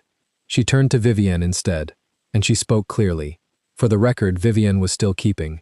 The record that was the only thing in this building that had ever been on Amara's side. 1251, Temelade said. Coordinator detained by security. Evidence seized. Note that the founder's signature appears above the director's on every document, and that the only camera that survived tonight is the one that filmed me finding it. The man's hand closed on her arm. His grip was careful, professional, the grip of someone who'd been told not to leave a mark, and Temelade let it hold her and kept her spine straight and kept her eyes on Taesung, Because if this was the picture that survived to Friday, she was going to be standing in it, not folded. "The documents," Taesung said to the second man, and reached for the evidence sleeve against her ribs. And down the corridor, from the direction of the lobby, an alarm she'd never heard before began to sound. Thin, electronic, wrong. Not the fire panel, not the door chime, nothing on the building's own board. It came from somewhere below and outside all at once, the sound of a system reporting itself to a number that wasn't in the building, a line no one in that corridor had armed, a message being sent to someone the Kang name could not call back. Every head turned. Mateo's lips parted. Min-jae went very still in a new way. Vivian's pen stopped over the page, and Taesung's face did the one thing Temilade had waited 8 months to see it do. It went pale. The alarm did not come from inside the building. That was the part Taesung's body understood before his mind caught up. His eyes went to the ceiling, then to the floor, then to the phone in his own hand, hunting a source that was not in the corridor at all. Mateo lifted his chin toward the sound. "That's not ours." "Kill it," Taesung said to the guard on his earpiece. "Whatever that is, kill it." "Can't," Mateo said. He almost smiled. "It's not on our network. Never was." Temilade felt the guard's grip on her arm loosen by a degree, the man's attention pulled by the thin electronic whine, climbing up through the back-of-house wall. She used the degree, not to run, to turn, so her shoulder squared to Vivian, and the evidence sleeve stayed between her ribs and the wall. 12:53, Vivian said. "Flat. For the record, an external monitoring line has activated." Seung-ho's polished face lost some of its polish. External to what? Nobody answered him. Temilade was doing the math the way she had learned to do it, in gaps, in 11-minute spaces. 2 years of a sealed room, a key in a vent, a safe behind an ironing table, and a floor of dead sensors that someone signed an order to kill 11 days before her sister went down a service stair. Amara had not built a page, she had built a trap, and the trap had teeth on the outside. "Mateo," Temilade said, "the maintenance IDs, now." He was already moving, pulling the tablet off his tool belt, thumbing past the corporate skin into the raw log view that only techs bothered to keep. Taesung stepped toward him, and one of the guards, confused about who he answered to now, half-blocked his own director instead. "2 systems," Mateo said, loud, turning the screen so Vivian could film it. "Look, official work orders. They logged to Miran Crown facilities, time-stamped, signed. That's the one the corporation sees." He swiped. "And this one. Same building, same valves, same room controls. But it logs to a maintenance ID that isn't a person. It's a ghost account. Every override on the 1712 zone runs through the ghost. Every climate pull that emptied the guest wings runs through the ghost." "That proves nothing," Taesung said. "Ghost accounts are common. Legacy access." "Then explain the pattern," Temilade said. She kept her back to the wall and her voice even, the way you talk to a guest who is about to make a scene in a marble lobby. "Every valve you cycled down came right before a vote. 9 cooled Tuesday, 11 cooled last night. The board sits Friday. You weren't fixing a boiler. You were clearing a floor of anyone who'd notice what ran through it while it was empty." Taesung's jaw worked. "You logged 3 of those calls as guest error yourself." "I did," she said. "You told me to. That's the difference between us I can live with." She held his eyes. "You gave the order. I wrote it down and hated myself. Neither of us gets to be clean. Only one of us blinded a floor." "It's not legacy," Mateo said. "It phones home. Every time the ghost account touches the 1712 lock, it sends a line out of the building, to an address I didn't set up." He looked at Temilade. "Your sister set it up." The whine from the wall cut out. In its place, 3 short tones, patient, spaced. 11 seconds apart, Temilade would have bet. She did not have to count. She knew the cadence the way she knew her own name. "She wired the room to tell on it," Temilade said. Her voice came out steadier than her hands. "If 1712 is ever opened with the real key, the metal one, not a card, the system files a report. Not to the front desk, not to security, to the regulator." She turned to Vivian. "That's what the alarm is. It's her dead man switch.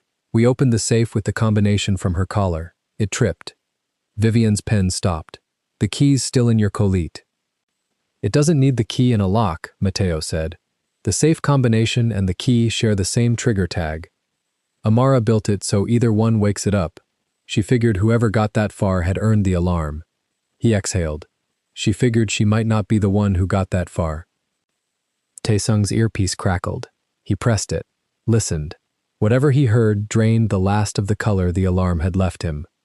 The regulator's night desk just acknowledged an automated filing, he said, to no one, and then he made his first real mistake in front of witnesses.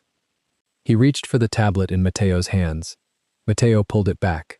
The guard holding Temelede let go entirely to grab at his director's arm, and Temelede stepped clear, into the open corridor, into the space where a camera Taesung had installed to catch her, was now watching him lunge. 12:55, Vivian said. Director Park attempts to seize maintenance records. Taesung stopped. He straightened his jacket with 2 fingers, the disciplined gesture of a man reassembling himself. You think a regulator's filing means anything by morning? I have moved paper out of this building for 20 years. I will move this. You already signed it, Temelede said. He turned to her. You keep saying paper burns, she went on. You told me buildings remember everyone. You were right. This one remembered you. She nodded at Vivian's sleeve. The order that killed the 17th floor sensors, 11 days before my sister fell. Your initials are on it, under the chairman's, but on it. You didn't just close her notes on a Monday, you blinded the floor first. For 1 second the corridor held nothing but the spaced tones from the wall. Then Min-jae spoke, and his voice was different from any version of it Temelede had heard. Not the text message wolf, not the man who left a coat on a chair. He's right that he can move paper, Min-jae said. He's moved mine for years. He looked at Temelede, not at Taesung.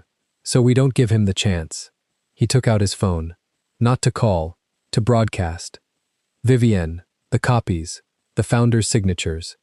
Photograph every page, send them to the full board distribution and to your outside counsel, right now, before this alarm gives him a reason to lock the servers. Vivienne did not move for a half second, the half second of a lawyer weighing chain of custody against a burning window. Then she snapped the sleeve open on the corridor floor, laid the pages in a row, and shot them one after another, flashlighting the concrete. Min-jae, Sung-ho said, quiet, urgent, stepping close so only family could hear. Except Vivian's phone was still recording. Those are your father's signatures. You send those, you don't survive the vote. The name doesn't survive. I know. Then think. We contain this. Quietly. You keep the chair, I take operations, the girl gets a settlement, and a reference to somewhere warm. Sung-ho's hand landed on his cousin's arm, the same gesture, Temelede thought, that the founder had used on Amara's shoulder in the photograph. Sentiment is a liability with a pulse. Cut it loose. Min-jae looked at his cousin's hand until Sung-ho removed it. 4 winters ago, a woman showed me the same numbers, Min-jae said. I took them to my father instead of to the door. I told myself I was protecting the name. He hit send. The whoosh was small in the concrete corridor, and it was the loudest thing Temelede had ever heard. I'm done protecting the name. Taesung moved then, not toward Min-jae, toward the service stair, the fast animal calculation of a man who has decided the building is no longer his and the exits are. He got 4 steps. 12:57, Vivian said. Director Park is leaving the scene under recording. Let him, Min-jae said. There's nowhere in this building his badge still opens that mine doesn't close. He said something into his own phone in Korean, 3 clipped words, and somewhere above them, a lock changed its mind. Taesung hit the stairwell door. It did not give. He hit it again with his shoulder, and it held, and he turned. Breathing hard, disciplined face finally cracked down the middle. You suspended my access, he said. Effective now, Min-jae said. Security detail, you no longer report to Director Park. You report to legal until the board convenes. The 2 guards looked at each other, then at Vivienne, who was still the only person in the corridor writing anything down, and made the choice men make when the paperwork shifts under them. One of them stepped away from Taesung. The other, after a breath, did too. Sung-ho laughed, short and disbelieving. You've handed the vote to me. You understand that. Thursday, the family arrives to a founder implicated in fraud and a chairman who mailed the proof to the board himself. They'll beg me to take it. Maybe, Min-jae said. That's the board's call, not yours to claim in a basement. He finally looked at his cousin fully. You came down here to watch me choose the name over her. You wanted the picture. Vivienne got a better one. The tones from the wall stopped. In the silence that replaced them, a phone rang. Vivienne's, the outside counsel line, and she answered it 2 feet from Tae-sung so he could hear every word. Yes, received. The regulator has the automated filing, and now the founder documents from the chair himself. No, do not wait for morning. Preserve everything. The service stair death from 2 winters ago, Amara Ross. Request it reopened tonight, with the sensor deactivation order attached. She listened. Correct. The order predates the fall by 11 days. Temelady felt her knees register the word tonight before the rest of her did. She put her hand flat against the wall. The concrete was cold. She felt it, this time, all the way through. The next hours did not belong to the basement. By 2 in the morning, the regulator's field officers were in the lobby, 2 of them, in coats that had never been to the Mirren Crown, unimpressed by the marble. By 4, the ghost maintenance account was frozen and mirrored by people who did not answer to anyone named Kang. By dawn, the second dawn Temelade had watched break over this building in 2 days. The founder documents had gone from a lawyer's phone to a board distribution to a case file, and there was no version of Thursday in which the family arrived to a quiet house. They arrived to a hearing. It was held in the 14th floor conference room, the one with the long table and the skyline, because that was where the board always met, and because Vivienne insisted the records show it happened in the open, on the floor, in the seats, not in a back office. The family Kang came in gray and camel and charcoal, and they did not look at Min-jae the way relatives look at family. They looked at him the way shareholders look at a liability with a name on it. Temilade stood at the end of the table.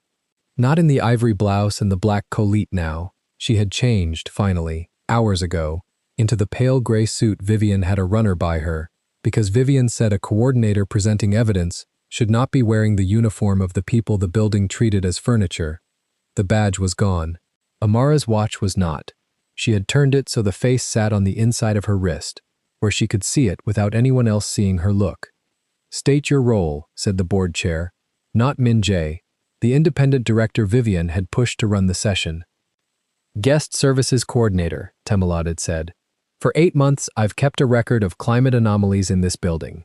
I didn't know at first that I was finishing a record my sister started 11 years ago and stopped keeping on a Thursday 2 winters back, because she died that night.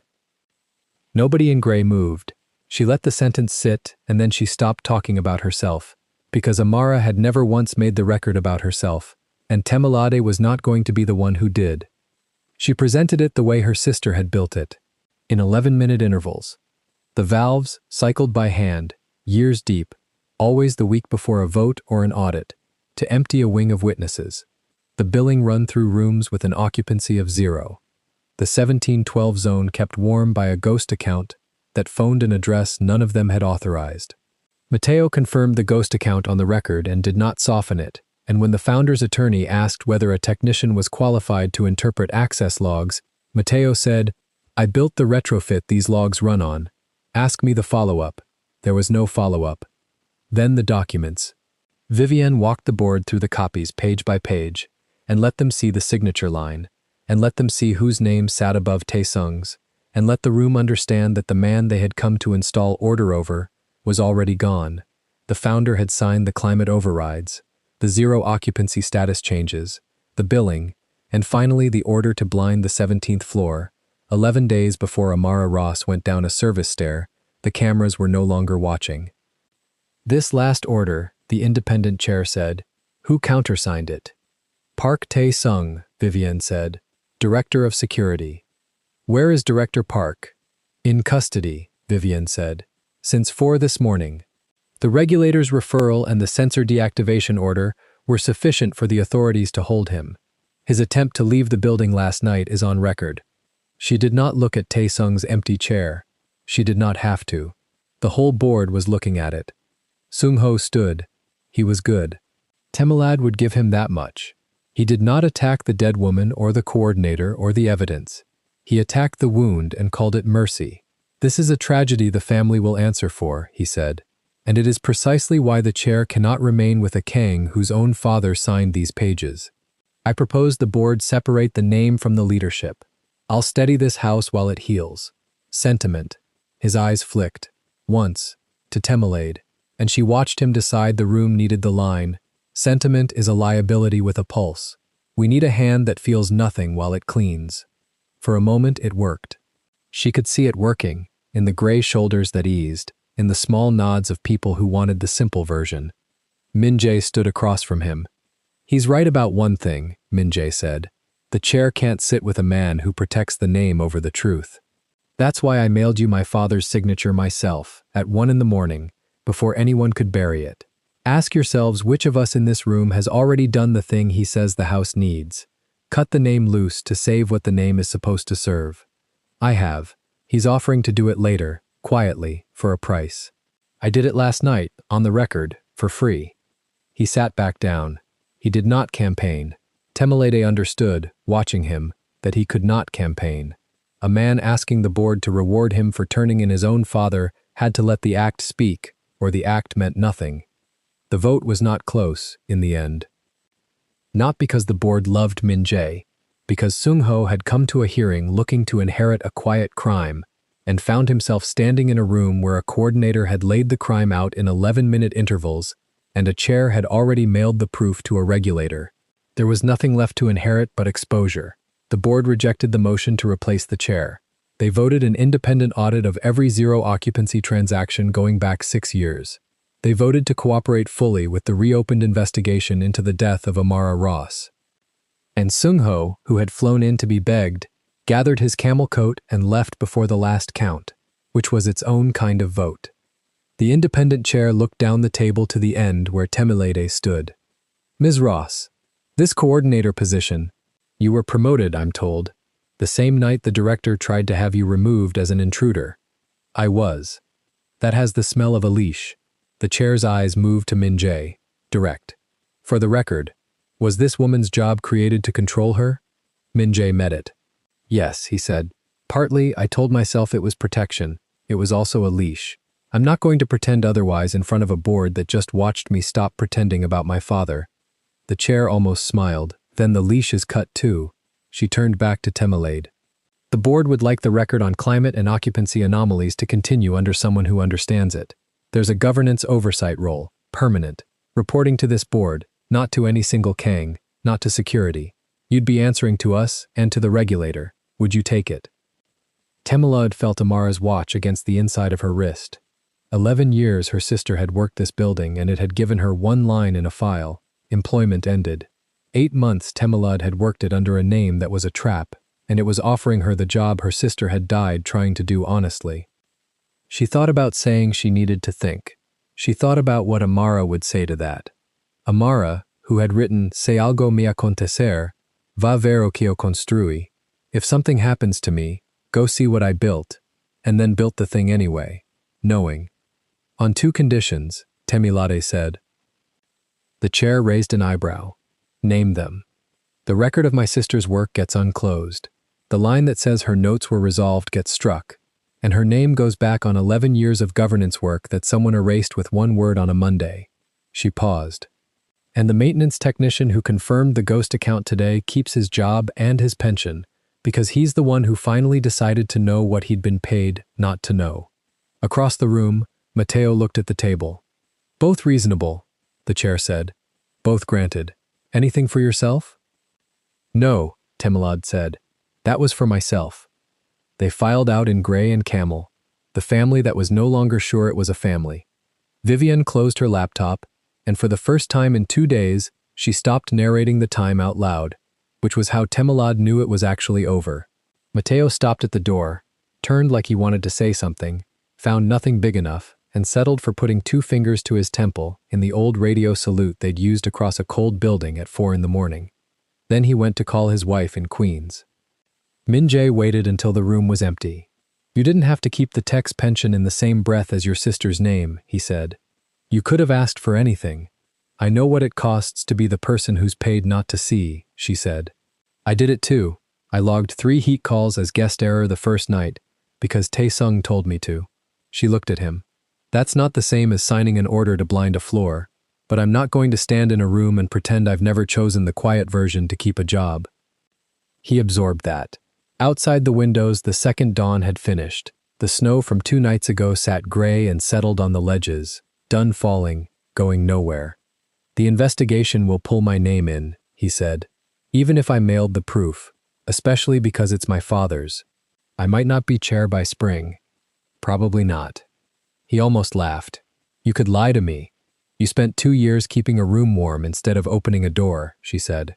I'm not going to be one more person who tells you a comfortable version. She said it without heat, and that was the thing that landed. Not an accusation, a fact laid on the table between 2 people who had both learned to hide things in gaps.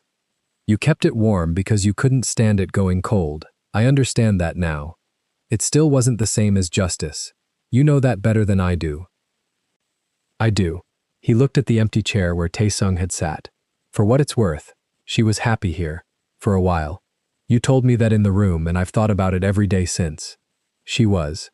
Temilade turned Amara's watch back around, face out, where the world could see it. For a while. She did not stay to say more.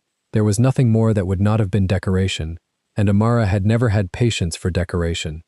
Before she left the 14th floor, Vivian caught her at the elevator. The lawyer held out the evidence sleeve, then pulled it back an inch. The originals stay with the regulator, Vivian said.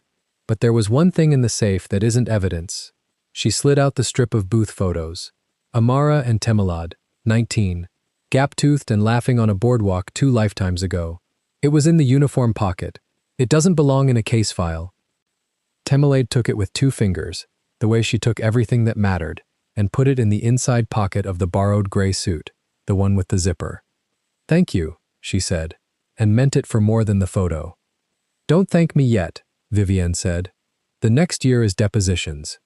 You'll spend more time with regulators than with anyone who likes you. My sister spent 11 years here with people who thought she was furniture, Temilade said. I can spend one with people who ask hard questions. Vivian almost smiled, then wrote the time down on nothing, out of habit, and let it go. They gave her a suite while the alojamento boiler was rebuilt. A real one, on a real floor, with a real number the system knew. 16th floor. One below the sealed corridor she would spend the next year making unsealed, entry by entry, in her sister's handwriting and her own. The regulator's people came and went. The 1712 stayed open now, on purpose. Its ghost account dead, its billing frozen, its thermostat finally reading the same temperature as the rest of the building. A room that was, at last, just a room. On the 3rd night she couldn't sleep. She sat on the edge of a bed that was made and warm and hers, in the black satin pajamas the concierge desk had sent up because the suite came with things now, and she looked at her phone. 12%, she noticed, out of habit. She was always noticing the number. Then she remembered she had a charger now. She had a wall that was hers to plug into. She opened the thread, the one that started with a wrong digit and a cold bed and a stranger who answered in seconds. She read the old messages once. My bed is freezing. You still down there? I'll keep you warm all night. Don't open the door for anyone. I'm already coming up. She read them the way she read Amara's entries, for what was real underneath, for the cadence of it. Then she typed it again. My bed is freezing. Her thumb sat over the send arrow.